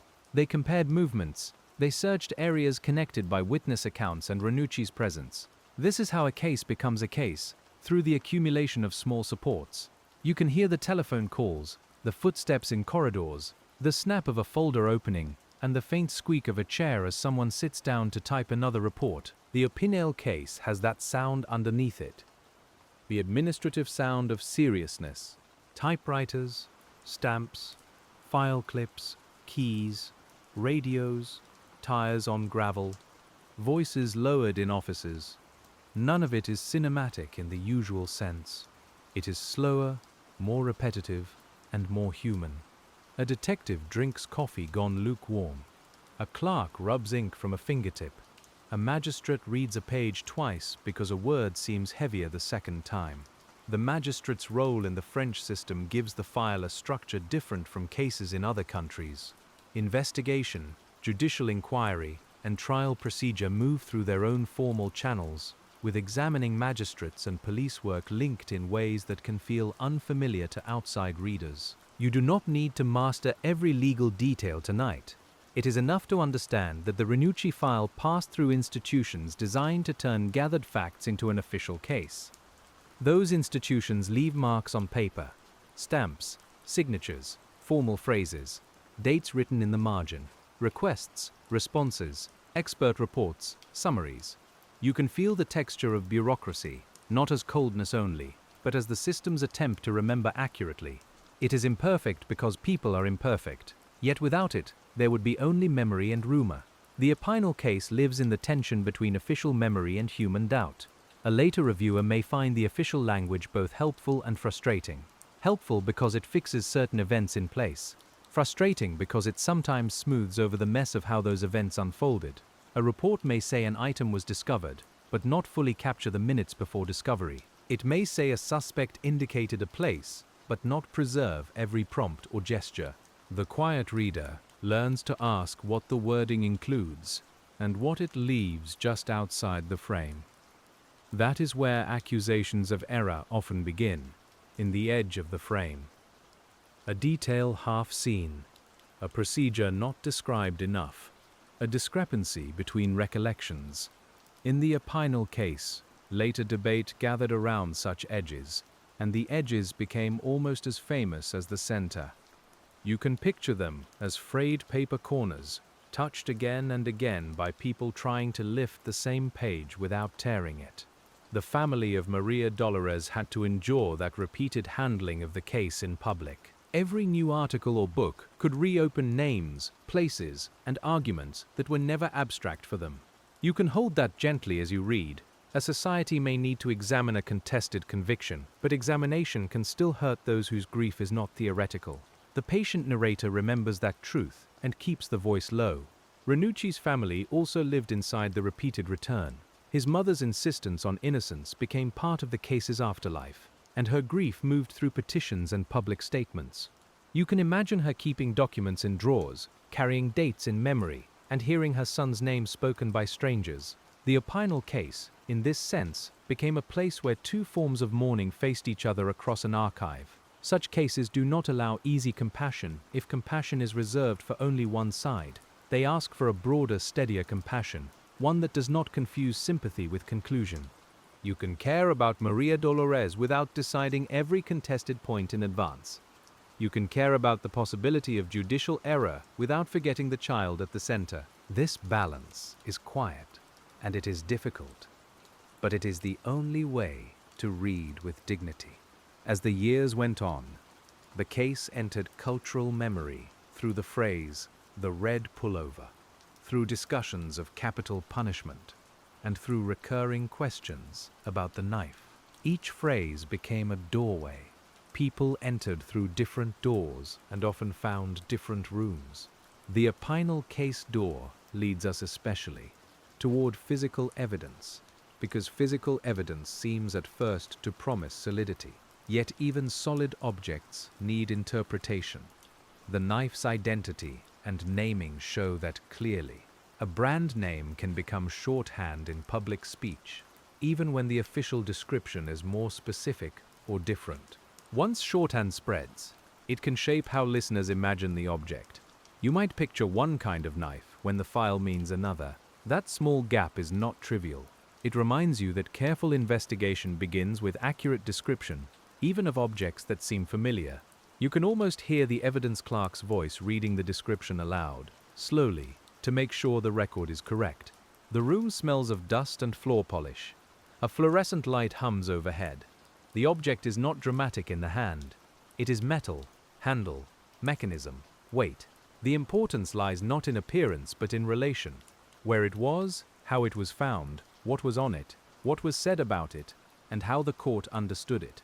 The Opinel case therefore becomes a meditation on relation. No piece stands alone. The knife relates to the search relates to statements, the statements relate to custody, the custody relates to pressure and procedure, the procedure relates to the trial relates to the sentence relates to the long afterlife of doubt. You move along that chain not to make it tighten, but to see where each link truly connects. At some points, the chain feels firm. At others, later readers have argued it is weaker than the court believed. That is the nature of contested evidence. You can test a link by asking what would happen if it were removed. Would the case still stand? Would another piece replace it? Would the whole structure shift? These are patient questions, best asked in pencil, not in ink. The courtroom transcript, where available, has its own mood. It compresses voices into text, making passion look orderly and hesitation look small. You can read a denial, an objection, an answer, and a ruling, but you cannot fully hear the room. You cannot see the jurors' faces or know which phrase stayed with them. The Opinel case reminds you that trials are lived events before they become documents. If you place the transcript beside later commentary, you may feel how commentary tries to restore life to the dry record. Writers describe atmosphere, personalities, and implications. Sometimes they illuminate, Sometimes they overcolor. The patient reader welcomes help but checks it against the page. You let a vivid description draw you closer. Then you return to the document and ask whether the document truly supports that color. This is the same work we do with memory. A person's later recollection may carry emotional truth but not exact detail. It may reveal how an event was experienced rather than how it unfolded minute by minute. In the Opinel case, both kinds of truth appear, and they must be kept distinct. Emotional truth deserves respect. Factual truth requires corroboration. The quiet investigator honors both by refusing to confuse them. You can spend an entire evening on one small conflict in a file. A witness's timing differs from a report by a modest amount. An officer's later interview uses a word not present in the original statement. A location is described broadly in one place and narrowly in another. None of these differences may change the case. Some might. The patient work is deciding which differences matter and which only show the normal roughness of human record-keeping. The Opinel case has often been read through the lens of possible wrongful conviction, and that lens sharpens certain details. It makes every uncertainty appear significant. It makes procedural gaps feel dangerous. That sharpness can be useful because it resists complacency, but it can also cause the reader to overvalue ambiguity. You, tonight, can let the lens sharpen the page without letting it cut the page apart. It has also been read through the lens of a solved case attacked by speculation.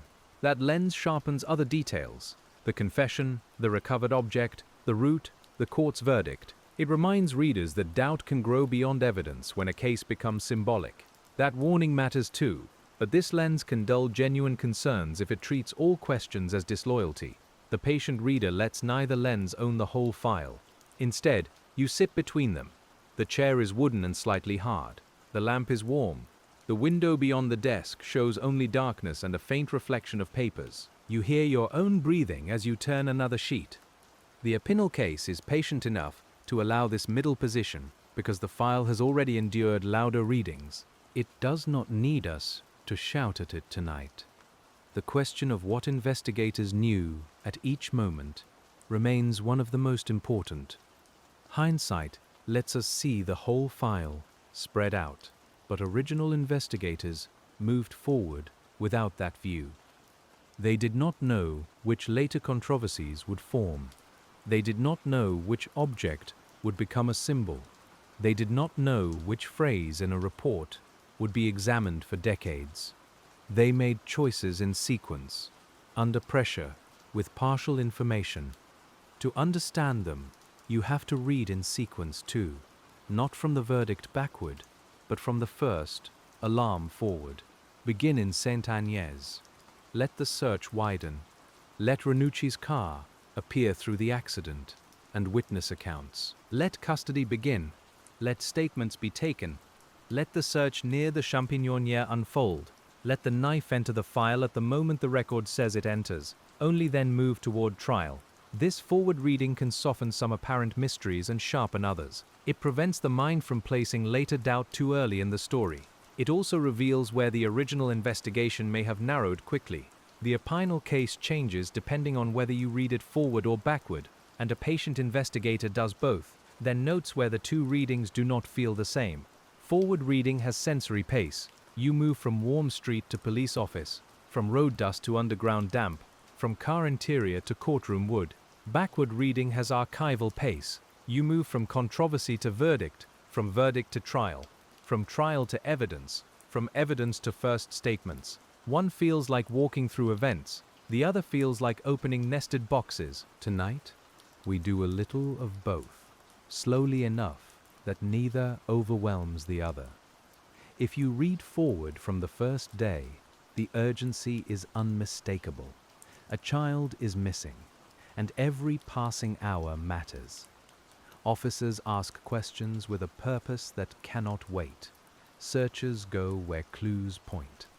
When Ranucci becomes the focus, the file gathers around him rapidly. That speed may look necessary from inside the moment. Later, from outside the moment, speed may look like risk. Both impressions can be true. If you read backward from the execution, every earlier choice acquires a terrible gravity. A phrase in custody no longer seems like only a phrase. A search detail no longer seems like only a search detail. The knife, the pullover, the witness statements, the route, all of them are pulled toward the finality of the sentence. That backward pull is powerful. The patient reader feels it, then gently resists letting it distort every page. The Opinel case is not alone in producing that backward gravity. Many old capital cases do. Once a punishment cannot be undone, every uncertainty grows louder. This is one reason such files become part of national memory. They ask whether the system's confidence was equal to its power. You can sit with that question without answering it quickly, because quick answers are what the question is warning against. The legal proceedings after conviction moved through the available channels, and those channels did not change the outcome. Later revision attempts also failed to undo the verdict. Still, public debate continued, because legal finality and historical persuasion do not always arrive together. You may notice how often cold and contested cases live in that gap. The court says one thing. The archive invites further reading. The public mind remains divided. A quiet script must be especially careful in that gap. It should not pretend there is no official outcome. It should not pretend every doubt has equal strength. It should not treat a convicted person as a character in a mystery game, nor a victim as a symbol. The Opinel case deserves a voice that moves carefully between record and uncertainty, acknowledging both without turning either into performance. That care shows up in word choice. We say Ranucci was convicted because he was. We say the case was contested because it was. We say Maria Dolores was the child whose loss began the investigation because her humanity must remain central. We say the knife was part of the evidence because that is why it matters. We say later readers questioned the file because the afterlife of the case is real. You can feel how plain words steady the room. They do not solve the case, but they reduce noise. The pages seem easier to handle when the language is not reaching for drama. A name, a place, a date, a report, a question.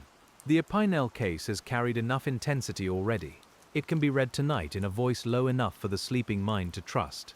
The work of investigators waiting is also part of this story, though it is less visible than searches and courtroom moments. Waiting for laboratory results in that era. Waiting for typed copies. Waiting for witnesses to be located. Waiting for a magistrate's instruction. Waiting for a court date. Later, waiting for petitions to be answered and revision requests to be reviewed. Every stage has its own corridor, its own bench, its own stale air. You can imagine a detective in Marseille standing near a window, watching late light on the street while a phone call is expected. The office smells of tobacco, paper, and dust warmed by machines. A colleague speaks quietly at another desk. Somewhere, a typewriter begins again. The waiting is not empty. It is filled with mental rehearsal, with questions repeated silently, with the effort to keep facts in order. Decades later, waiting looks different but feels related. A lawyer waits for access to a file. A journalist waits for an interviewee to agree. A family member waits for a court's response. A reader waits for the next archive box. The surroundings may be calmer, but the body still knows the old posture of waiting. Shoulders slightly tight, eyes on the door, a pen ready. The Opinel case stretches that posture across years. The objects wait too, though only metaphorically. The knife, if preserved, waits without awareness. The pullover, if preserved, waits in cloth silence. The reports wait in folders. The photographs wait in sleeves. They do not change their testimony. People change around them. New questions arrive. New methods become imaginable. New readers bring different fears and hopes. The archive is still, but its meaning is never perfectly still. That is why cold case units often begin with inventory. Before theory, inventory. What do we have? Where is it? What condition is it in? Who touched it? What was done to it? What can be done now? The Opinel case, viewed through that discipline, becomes a lesson in the importance of preservation from the first day. A future question may depend on a label written by someone who never imagined the future. You can see the label now. perhaps yellowed, perhaps typed, perhaps handwritten in a careful, official hand. The ink has sunk slightly into paper. The adhesive has aged. A corner lifts. The item number still links back to a report, and the report links back to a search, and the search links back to a statement. It is a fragile chain in physical form, and its fragility is not separate from its power. In the 1970s, chain of custody was understood, but documentation practices were not always as exhaustive as modern review might desire. That gap can make later readers uneasy. It can also lead to unfair expectations if we forget the standards of the time. You, as the careful detective tonight, make a note of both. Standards then. Standards now. Questions arising from the distance between them. The Opinel case continues to teach by that distance. It shows how investigations are judged twice, once by their own time and once by history. The first judgment asks whether the work met legal and procedural expectations then. The second asks whether the conclusions remain persuasive after later knowledge, changed values, and deeper scrutiny. These judgments can overlap, but they are not identical, and confusing them can make the conversation harsher than it needs to be. You can let the conversation become softer in your own room. No raised voices, no courtroom heat, only the low patience of rereading. The page rests under your fingertips. A clock ticks somewhere beyond the lamp. The names in the file do not demand that you decide everything tonight. They ask only that you do not treat them carelessly. Care means returning to Maria Dolores with gentleness whenever the case becomes too technical. It is easy, in a contested file, to become absorbed by procedure and forget the child whose absence moved everyone into motion. The investigation was not an intellectual exercise. It began because a family needed their daughter found, and because society owed her an answer. Every later debate about the knife, the pullover, and the conviction should keep that debt in view. Care also means remembering that Ranucci, whatever one believes about guilt or innocence, was a human being inside a legal process that ended his life. His age, his family, his words, and his finality matter to the historical understanding of the case. The Opinel case asks us to hold that without turning away from the victim. This is not balance as avoidance. It is balance as moral steadiness. You may notice that moral steadiness has a physical feeling. The breath slows, the shoulders lower, the hand writes less sharply. The mind stops reaching for victory and begins looking for accuracy. That is the feeling we want tonight, as the old file remains open. Investigation, at its best, is not conquest. It is care applied to uncertainty. The later writers who entered the Ranucci affair were also applying forms of care, though they disagreed deeply. Some believed the official truth had been unjust. Some believed the revisionist account distorted a sound conviction. Each side gathered details and arranged them into meaning. You can read those works as part of the archive, but not as replacements for it. They are voices around the table, and the file itself remains in the center. A book's title can become a case's public name, and that is what happened with the red pullover. The image was simple enough to remember and troubling enough to endure. The Opinel case title does something similar with the knife, drawing attention to a physical object that carries more interpretive weight than its size suggests. You can see how public memory needs objects. It holds onto cloth, metal, cars, letters, maps, because abstract doubt is harder to carry. Objects give the mind a place to rest. A red garment, a folding knife, a Peugeot, a road, a mushroom gallery. They are concrete enough for the half-awake listener, and they are honest anchors if we treat them accurately. You can drift among them softly, knowing that each one belongs to a larger record. The case remains specific, even as the night makes its edges quieter. Specificity is one of the ways we avoid sensationalism. We do not say something terrible happened and leave it vague for effect. We say Saint Agnes.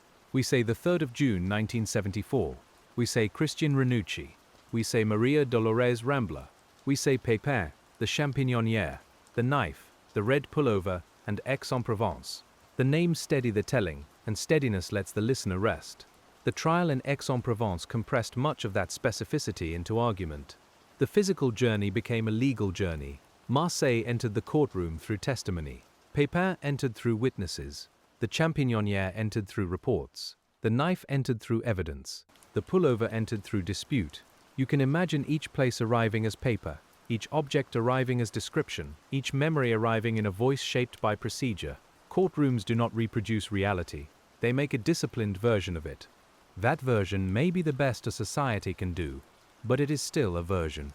In the Opinel case, later controversy came partly from people feeling that the courtroom version had left out, minimized, or misunderstood certain things. Others felt that the courtroom version had properly weighed the evidence, and that later doubt rearranged it unfairly. The patient reader listens to both claims, then returns to the record. Returning to the record can feel almost meditative. The same phrases appear again, the same places, the same sequence. Your eyes learn the shape of the page. You begin to know where a certain report is clipped, where a certain statement begins, where the ink fades near the bottom. In that repeated handling, the Opinel case becomes less distant. It becomes a room you know how to enter quietly. But familiarity has its own risk. Once you know the room, you may stop seeing it. You may assume the chair is where it always was. You may miss the small paper fallen behind the cabinet. Patient investigation requires renewed attention, even to pages you have read many times. You ask, what am I assuming here? What did I skip because the story had already taught me to skip it? In a contested case, assumptions often hide inside verbs. The suspect led investigators, the police discovered, the witness recognized, the court established. Each verb carries force. You can soften the verb and ask what the underlying action was. Did he lead, indicate, confirm, or respond? Did police discover through search, through direction, or through a combination? Did a witness recognize, resemble, or associate? The Opinel case becomes clearer when verbs are examined. This kind of reading is slow, but it is not idle. It is the work of a detective after the visible work is done. The magnifying glass, if there is one, is metaphorical now. It rests over language. It enlarges the difference between certainty and suggestion. You can feel the quiet satisfaction of that care, even while the subject remains sad. The mind likes precision when precision is offered gently. The physical file may also contain photographs. We should handle them with restraint. Photographs in serious cases can become too intimate, too stark, or too easily consumed. For our purposes, we imagine only what is necessary. A car, a road, an entrance, perhaps an object laid out for documentation. The photographic paper may have a slight curl, a chemical smell softened by years, and a sheen that catches the lamp at one angle. A photograph can seem more truthful than words, but it has limits too. It shows one moment, one angle, one framing. It does not show what happened before or after. It does not include the photographer's instruction or the reasons for choosing that view. In the Opinel case, as in every old file, images support the record, but do not replace it. You look, then you read, then you compare. Comparison is a quiet craft. Place the photograph beside the map. Place the map beside the statement. Place the statement beside the search report. Place the search report beside the courtroom testimony. Each comparison may reveal alignment or tension. You do not need to announce it loudly. You make a note. The pencil line is enough. Over time, enough pencil lines create a second map, the map of inquiry itself. The Opinel case also asks what it means for a case to become famous. Fame changes the archive's weather. It brings attention and resources, but it also brings simplification, repetition, and mythology. A famous object can become larger than the record. A famous doubt can become more persuasive than its support. A famous verdict can become immune to nuance. The patient reader lowers the temperature by refusing to let fame set the pace. In that lowered temperature, you may hear the old detectives more clearly. Perhaps one believed the case was solved and resented later criticism. Perhaps another had a small private doubt but trusted the outcome. Perhaps a clerk remembered only the workload. Perhaps an officer never spoke of it again. We do not invent certainty about their thoughts. We simply allow that the people who worked the file had inner lives beyond the documents they produced. The same is true of the lawyers. Defense work in a capital case carries a particular pressure. Every argument matters because the stakes are absolute.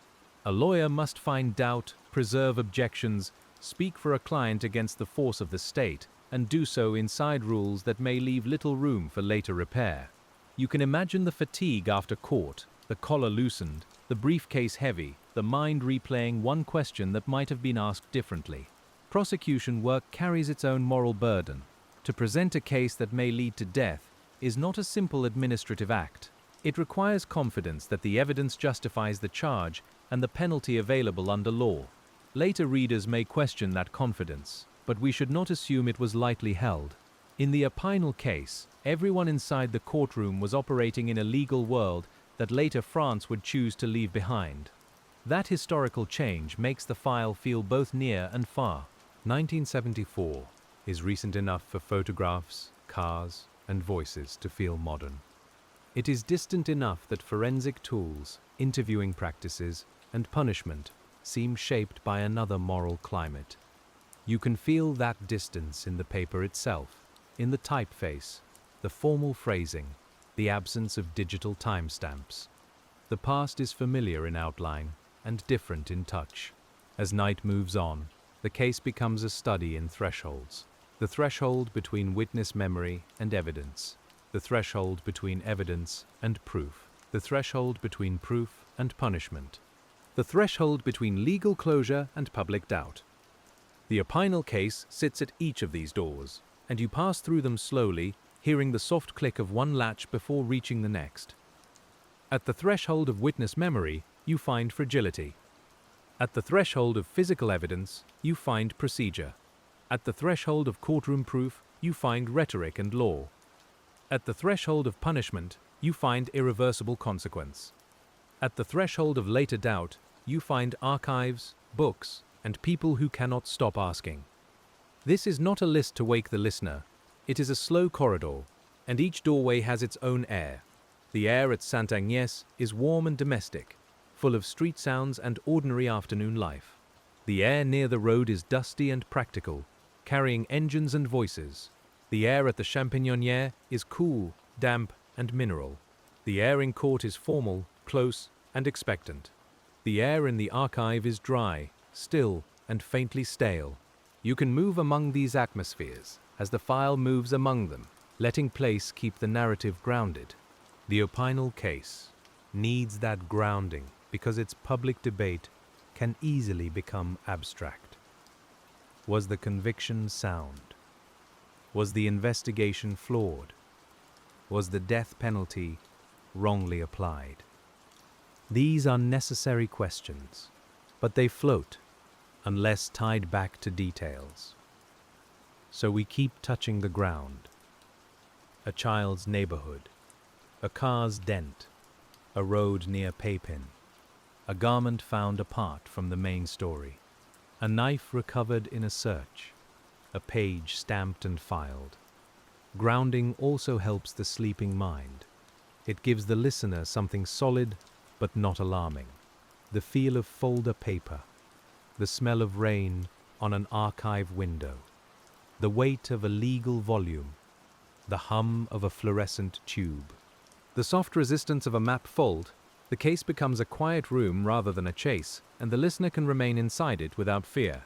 You, tonight, are not asked to experience the original fear. You are asked to perform the later care. That distinction matters deeply.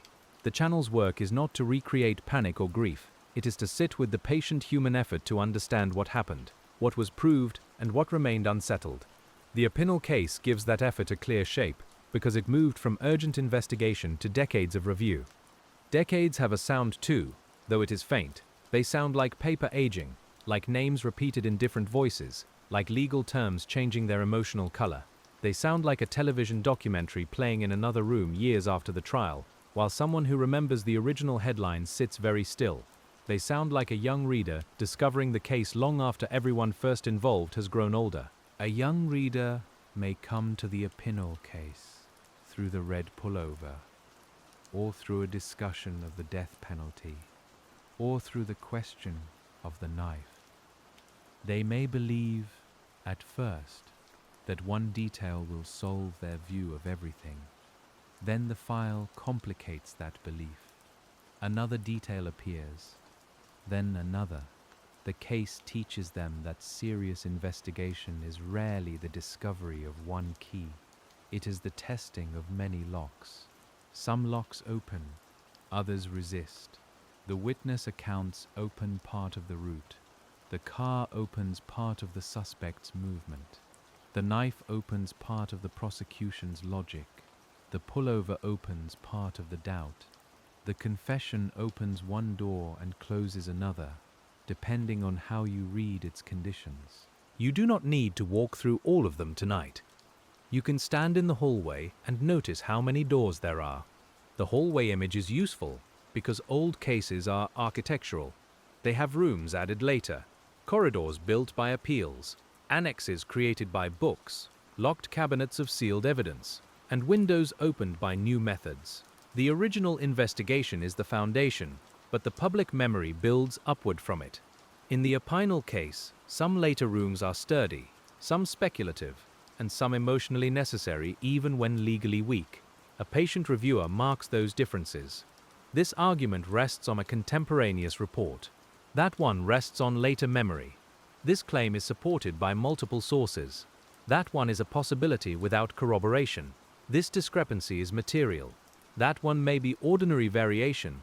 The work is slow and plain, and its plainness is what makes it trustworthy. You can almost feel your notebook filling one measured line at a time. The notebook itself becomes part of the night's atmosphere. The paper is thicker than the file copies. Your pen glides, then pauses. A small pool of shadow gathers near the binding. You write Opinel. Case at the top, not as a final label, but as the listener's anchor. And beneath it, you write Ranucci affair, because the historical record asks for its fuller name. Both labels sit there, one public, one precise, and the space between them remains instructive. Names have carried power throughout this case.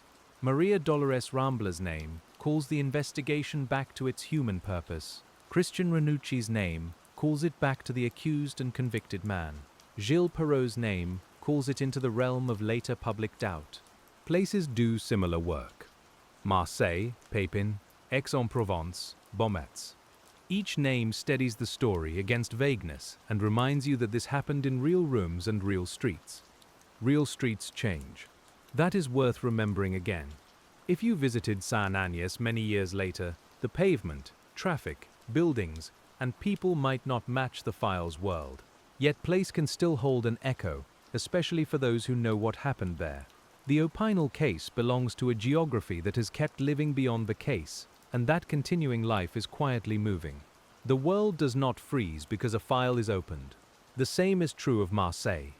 The city's daily life continued after the investigation, after the trial, after the execution, after the books. Ferries moved, markets opened, children grew up, people went to work. Cases of enormous importance to some people can become invisible to others who pass the same streets without knowing. You can let that ordinary continuation soften the atmosphere, not by erasing grief, but by reminding us that life surrounds every archive. In the archive, however, time feels less continuous. It collects. The papers from different years sit close together, making 1974 and 1978, and later petitions share one box. You may lift a document from the original investigation, then a clipping from a later debate, then a legal request from years after that. The sequence of your hand is not the sequence of the events. The patient reader must restore the timeline again and again. Restoring the timeline becomes almost like breathing. In, first event. Out, later interpretation. In, original statement. Out, public controversy. In, evidence report. out, revision argument. This is not a dramatic rhythm. It is a steady one, the kind that can carry a listener towards sleep while still honoring the seriousness of the material. The Opinel case continues to open, slowly, with each breath. When you return to the knife evidence after reading later commentary, you may notice how much language has gathered around it.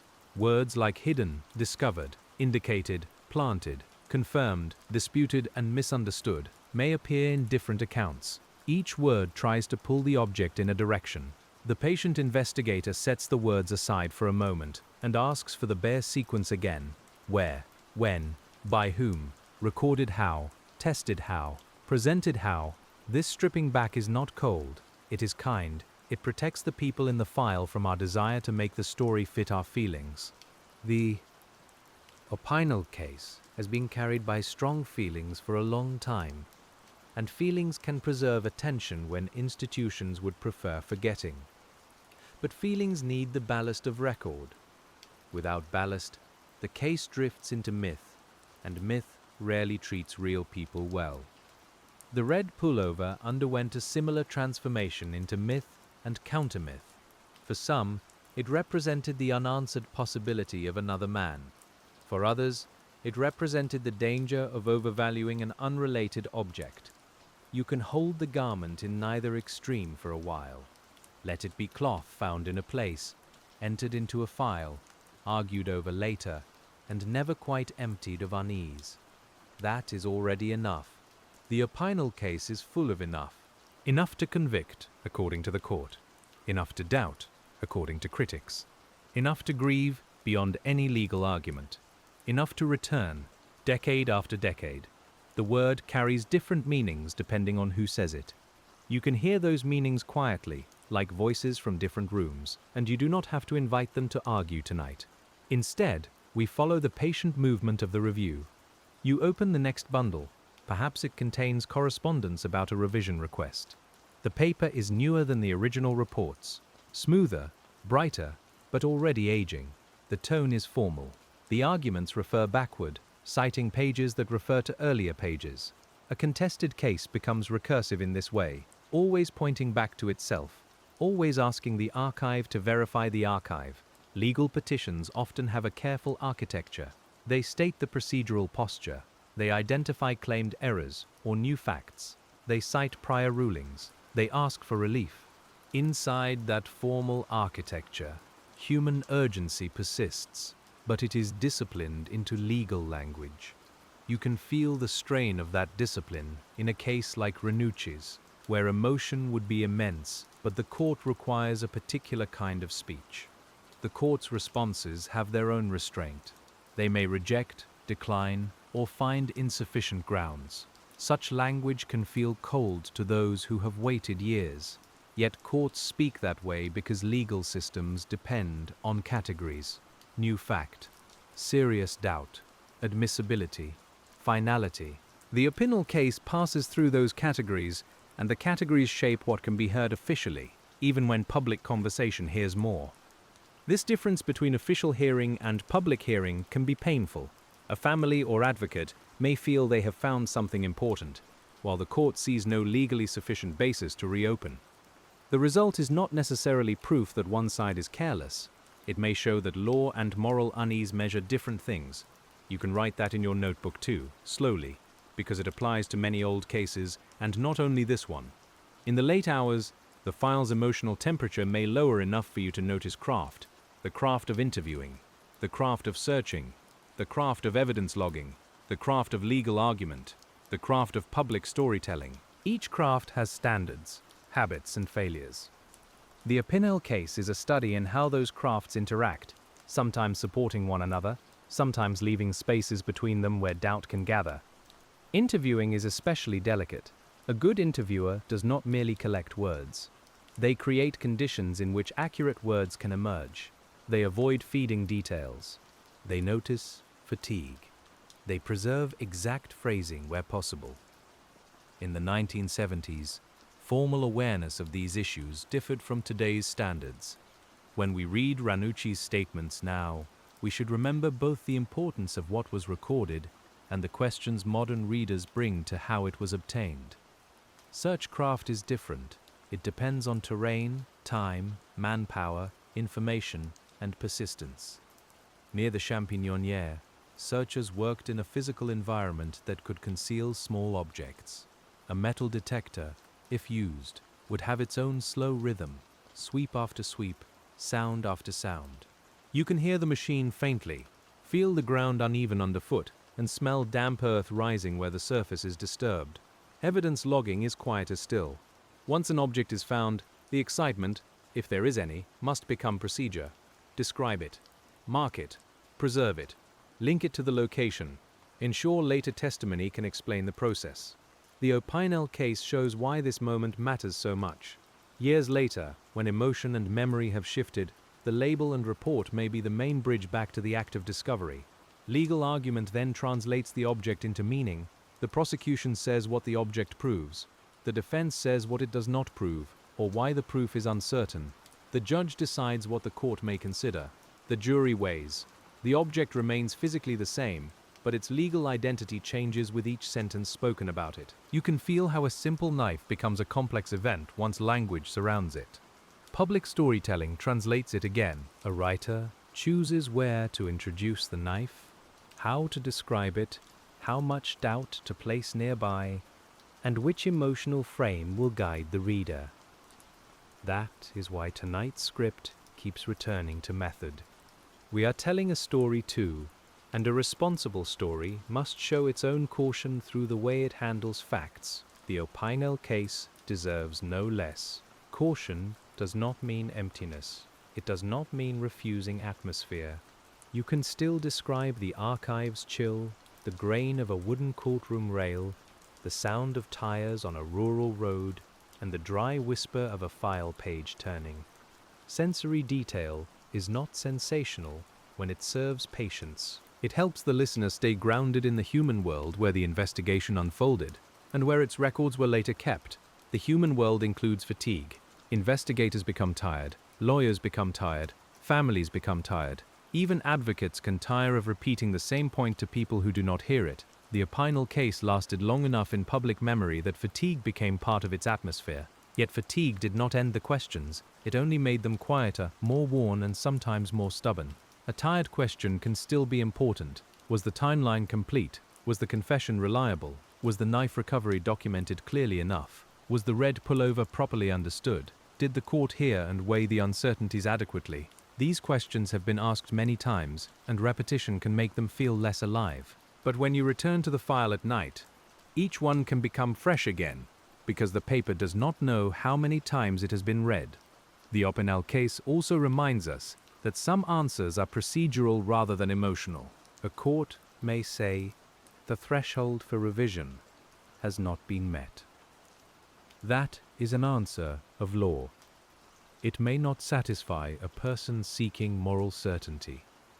Conversely, a person may feel deep moral doubt without being able to supply a new fact. That is an answer of conscience, but not always an answer a court can use. The gap remains. Living with a gap is one of the themes of old mystery work. Not every gap is a hidden door. Some are simply gaps. A missing note, a lost object, a witness who can no longer clarify, a standard that changed after the fact. The patient detective learns not to decorate every gap with speculation. You mark it, measure it, and ask whether anything reliable can cross it. If not, you let it remain visible. There is dignity in visible uncertainty. It prevents false closure. It also prevents endless invention. In the Opinel case, visible uncertainty lets us say certain questions were raised and continued to matter, while also acknowledging the official case that was built and accepted. This is a quiet posture, neither dramatic nor evasive. It is the posture of someone sitting late with a file, aware that the dead cannot be helped by careless certainty. The phrase "the dead" includes Maria Dolores first, because the investigation began with her. It also includes Ranucci, because the state ended his life after conviction. The file holds both deaths in different moral positions, and no careful retelling should blur them. You can hold the difference and the shared finality at the same time. The Opinel case demands that maturity from anyone who stays with it. As you turn another page, you may find a newspaper clipping. Its edges are brittle. The headline is larger than the body text, and perhaps the ink has smudged slightly where a thumb once pressed. Newspapers are impatient compared with files. They need to tell the public what has happened now. Yet old newspapers become archives too, preserving the public mood of the moment, the language people heard, and the frame through which they first understood the case. Public mood can influence investigations indirectly, even when officers try to remain methodical. A case involving a child, public fear, and intense attention creates pressure for resolution. That pressure is not imaginary. It lives in phone calls, headlines, superior officers, political concern, and community anxiety. The Opinel case must be read with that pressure in mind, because pressure can focus effort and also narrow the range of possibilities considered. The investigators may have felt that pressure as urgency rather than distortion. They were seeking answers for a family and a frightened community. From inside their role, speed may have been a form of service. Later critics, seeing the irreversible outcome, may interpret the same speed as haste. Both readings arise from different positions in time. You write that distinction down because it helps keep the file from flattening. Position in time changes almost everything. Before conviction, uncertainty is a problem to be resolved. After conviction, uncertainty is a challenge to the verdict.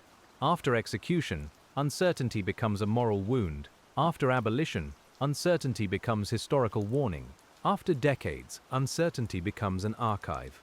The Opinel case passes through each of these forms, and each form changes how the same detail sounds. The knife sounds different before trial than after execution. The pullover sounds different before the red pullover than after it. A child's description sounds different before public debate than after years of analysis. Ranucci's statements sound different when read as live admissions than when read through later claims of pressure. You can hear those changes if you listen slowly. The words remain, but their echoes alter. Echoes can be misleading, but they are part of memory. A quiet narrator can acknowledge them without letting them replace the first sound. We return again to the report. We return to what was written, nearest the event. Then we return to later voices and ask what they add. The Opinel case becomes a call and response across time, with the original file speaking first and later generations answering in lower, troubled tones. If your eyes grow heavy during this work, the file can wait. That is part of its nature. It has waited in official rooms, private rooms, and public memory. It waited through changes in law, changes in forensic science, and changes in how people think about wrongful convictions. It can wait through a breath, a pause, a drift toward sleep. The questions do not need to be solved by force. Yet while we remain with it, we can keep following the patient method. The next part of the file may bring us to the arguments over revision, where advocates attempted to show that the original conviction should be reconsidered. These efforts often revisited the same key elements: the confession, the child witness, the road witnesses, the red pullover, and the knife. The repetition is not laziness. It is the nature of a case whose core facts are fixed, but whose interpretation remains contested. A revision petition might phrase the knife issue in legal terms, but beneath the phrasing lies a simple human concern. Did the discovery truly confirm the suspect's knowledge, or could the record support another explanation? You can see the question written more formally, perhaps across several pages, with citations and references. But in the quiet room, it reduces to an investigator's oldest task. Does this object mean what we think it means? That task is older than modern forensic science. It belongs to every person who has ever found a clue and tried not to overread it. A footprint in mud, a letter in a drawer, a tool out of place, a garment left behind. Evidence tempts the mind because it feels concrete, but the meaning of evidence is always constructed through context. The Opinel case is a long lesson in that construction. The child witness issue carries another human concern. Did early descriptions point clearly enough toward Ranucci, or did differences remain that should have kept other possibilities open? Again, the legal argument may be complex, but the basic question is familiar. How much can a witness remember, And how much should we ask of that memory? You can feel the gentleness required here, because the witness was not a professional observer. He was a child. The pullover issue asks whether investigators properly explored the possibility of another individual connected to prior reports. This question can grow speculative if untethered, but it cannot be dismissed merely because it is uncomfortable. The garment was real. The reports were part of the surrounding discussion. The challenge is to determine whether the connection is evidentiary or only suggestive. Patient work lives in that distinction. The confession issue asks whether Ranucci's statements were reliable, complete, and properly obtained. It also asks how later retractions should be weighed against earlier admissions. That question appears in many contested cases, because human speech under accusation is complicated. A person may confess truthfully, falsely, partially, confusedly, strategically, or under pressure. The record must be examined for support beyond the words themselves. In the Opinel case, the prosecution believed there was support beyond words. Critics believed some supports were weaker than they appeared. You can see how the same elements recur, each one touching the others. If the confession is strong, the knife discovery strengthens it. If the confession is questioned, the knife discovery becomes more heavily scrutinized. If the pullover is meaningful, the theory shifts. If it is not, the official case feels steadier. The file is interdependent. Interdependence is why old cases resist simple extraction of one detail. You cannot remove the knife and understand the case. You cannot remove the pullover and understand the doubt. You cannot remove the confession and understand the conviction. You have to look at the whole arrangement, then return to the parts. It is like examining a worn carpet. Pattern from far away, thread by thread up close, then pattern again. That image suits the quiet study. The carpet under the desk may be old. The chair legs leave slight impressions. The lamp cord runs along the baseboard. Outside, perhaps rain begins softly, and the room takes on the muted smell that comes when weather presses against glass. You continue reading, not because an answer is about to leap out, but because careful attention is the way this kind of case is honored. In later public discussions, some people spoke as though the case were obviously one thing or another. That is common with famous controversies. Certainty becomes a form of identity, but the file itself is less interested in identity. It offers documents. It offers sequences. It offers contested interpretations. The Opinel case, when handled quietly, invites less certainty in tone and more precision in thought. Precision in thought may lead one person to defend the conviction and another to question it. That can be uncomfortable, but it is honest. Reasonable people sometimes weigh old evidence differently, especially when the record contains both incriminating elements and unresolved concerns. The goal tonight is not to force agreement. It is to understand what it was like to investigate, to prosecute, to defend, to revisit, and to keep returning when the public record did not feel settled. You can imagine a former investigator reading a revisionist account and feeling misunderstood. He remembers the urgency, the work, the object found, the statements taken, and the case presented. He may feel that later critics, safe in hindsight, do not appreciate the labor or the evidence. That feeling deserves to be understood, even if it does not end the questions. People who do hard work often feel pain when that work is doubted. You can also imagine an advocate reading the official file and feeling that the system protected its own conclusion. They see gaps, inconsistencies, and irreversible punishment. They may feel that institutional confidence became a barrier to truth. That feeling deserves to be understood too, even if it does not prove every claim. People who live with doubt often feel pain when doubt is treated as nuisance. The Opinel case holds both pains. This is why its atmosphere is not only investigative, but deeply human. It shows how evidence can divide people who all believe they are seeking justice. It shows how grief can align with certainty or with doubt. It shows how a state's final act can keep a file alive, rather than closing it emotionally. You read these things not with excitement, but with the calm sadness of someone watching rain trace the same path down a window. A case file has weather inside it, even when the room is dry. The early pages feel hot with urgency. The trial pages feel close and formal. The revision pages feel cool and persistent. The commentary pages feel sometimes sharp, sometimes weary. As you move through them, you adjust your own pace. You do not read a mother's plea in the same way you read an inventory. You do not read a child's account in the same way you read a legal ruling. This adjustment is part of respect. Every document has a human origin and a purpose. A police inventory aims to preserve objects. A witness statement aims to capture recollection. A court transcript aims to record procedure. A petition aims to persuade. A newspaper aims to inform and hold attention. In the Opinel case, these purposes overlap, and the patient reader keeps asking what each document was made to do.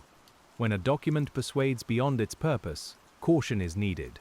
A newspaper may make uncertainty feel like proof. A legal ruling may make discomfort feel resolved. A memoir may make memory feel exact. A police report may make a messy process feel clean. None of these forms is useless. Each simply needs to be read according to its nature. You can let that principle guide you through the next pages. The next pages may include later interviews, where people looked back on the investigation with the language of memory. Interviews can be moving, but they are not neutral containers. The interviewer's questions matter. The time elapsed matters. Public narratives already circulating matter. A person may unconsciously align their recollection with what has become familiar. The Opinel case, because it became famous, requires special caution with retrospective voices. Yet retrospective voices can preserve atmosphere missing from official records. Someone may recall the mood of the police station, the pressure from the press, the sound of the courtroom, or the exhaustion after the verdict. These memories help us understand what it was like, even if they cannot settle contested facts alone. You can welcome them as atmosphere and context, while still leaving factual weight to the strongest records. That balance is useful for sleep narration too. We can describe the room without claiming the room proves the case. We can imagine the paper, the light, the waiting, the human strain, because those are faithful to the nature of the work. We avoid inventing decisive facts. The Opinel case remains calm in this telling because atmosphere supports comprehension rather than replacing evidence. In a long investigation or a long re-investigation, the body learns the file. Your fingers know which folder contains witness accounts. Your eyes know the shape of a certain name. Your mind anticipates the next dispute before the page arrives. This familiarity can be comforting, almost like a worn path through a garden at night. But you still walk carefully because a stone may shift underfoot where you least expect it. One of those shifting stones is the relationship between certainty and narrative coherence. The prosecution narrative was coherent enough to persuade a court. The revisionist narrative was coherent enough to persuade many readers. Coherence feels like truth, but it is not the same as proof. A well-arranged story can illuminate evidence or over-arrange it. The Opinel case asks you to test coherence against the stubbornness of individual facts. Individual facts can resist both sides. A fact may support the conviction but not as strongly as claimed. Another may support doubt but not as strongly as hoped. The patient reader allows this unevenness. You do not need every detail to march in one direction. Real files rarely do. They have stray edges, soft corners, and stubborn pieces that refuse to fit the preferred shape. This refusal can be frustrating in daylight and soothing at night. At night, the mind can accept that not everything resolves. The file becomes less like a problem to defeat and more like a landscape to walk through. You notice the path, the stones, the trees, the low wall, and the places where fog rests near the ground. The Opinel case is such a landscape, and we are walking it slowly enough to avoid stumbling. The landscape includes the legal culture of France in the 1970s. The death penalty existed, but public debate around it was changing. The role of the press was significant.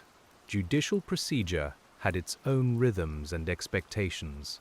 Police methods were evolving, but not yet shaped by later forensic revolutions.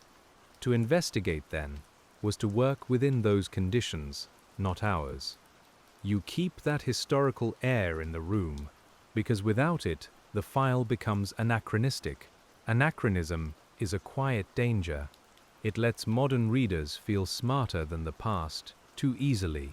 We know more now about false confessions, child interviewing, trace evidence, and wrongful convictions. That knowledge is valuable, but if we use it only to sneer at old investigators, we stop learning. The Opinel case is more useful if we ask how good people using the methods of their time could reach conclusions later generations would scrutinize differently. It is also possible for modern readers to romanticize doubt. Doubt can feel morally refined, especially after irreversible punishment. But doubt too must be responsible. It must point to evidence, not only discomfort. It must distinguish possibility from probability. It must remember the victim. The Opinel case is a strong teacher because it punishes easy thinking in every direction. It asks for calm, and then asks for more calm. You can feel that calm in the repetitive tasks, recopying a timeline, comparing two statements, checking a date, looking up a place on an old map, reading a ruling slowly, noting a discrepancy without declaring victory, closing the folder for the night with the question still open. These are not dramatic tasks, but they are the real substance of patient detective work after the first investigation has ended. The folder does not object when you close it. It makes a soft sound, paper meeting paper. The lamp still warms the desk. Your hand may smell faintly of dust and cardboard. Somewhere outside, the city or the house settles into night. The Opinel case remains present, but not urgent. It has become part of the quiet, which is the right place for old questions when no honest answer can be forced quickly. Still, the next time the folder opens, the same practical tasks will be waiting. That is how these cases endure. They do not ask for inspiration as much as discipline. Put the pages in order. Separate original record from later claim. Identify what each object can and cannot prove. Notice the human cost of every interpretation. Return to the names. Return to the dates. Return to the places. Then, only then, ask what still troubles you. And as your finger moves to the next worn tab in the box, the Opinel case leads us toward the petitions and reviews that tried to carry those troubles back into the legal system, where doubt had to dress itself in formal language and knock, patiently, on a door that had already closed once. The door had closed, and in the Opinel case, that is part of the quiet weight we have to leave honestly on the table. Christian Ranucci was convicted in a French court for the abduction and death of Maria Dolores Rambla. His appeals and clemency efforts failed, and he was executed on the 28th of July 1976. In official legal terms, the case is closed, and later attempts to obtain a judicial revision did not overturn the conviction. But the public unease did not close in the same way. For many people, the red pullover, the knife, the witness accounts, and the conditions of the confession remained questions that never settled completely, even after the law had finished speaking. That is the particular stillness of this file. Not an open search for an unknown suspect, and not a mystery with a new answer waiting just beyond the light, but a legally finished case with a long afterlife of doubt. You can let that distinction rest gently now. The state reached its answer, and history kept asking how that answer was reached. The family of Maria Dolores carried a loss no document could repair, and Ranucci's family carried a different sorrow, shaped by conviction, punishment, and the belief that the record had not been heard correctly. None of that can be made tidy by one more sentence. So we leave the folder where it is, not slammed shut, not held open with force, just resting beneath the lamp. The paper has had its time tonight. The names have been spoken softly. The objects have returned to silence. The knife, the pullover, the car, the old road, each one settling back into the file. And for now, the questions can wait in the quiet while the room grows dim and you let the case rest where patient things rest.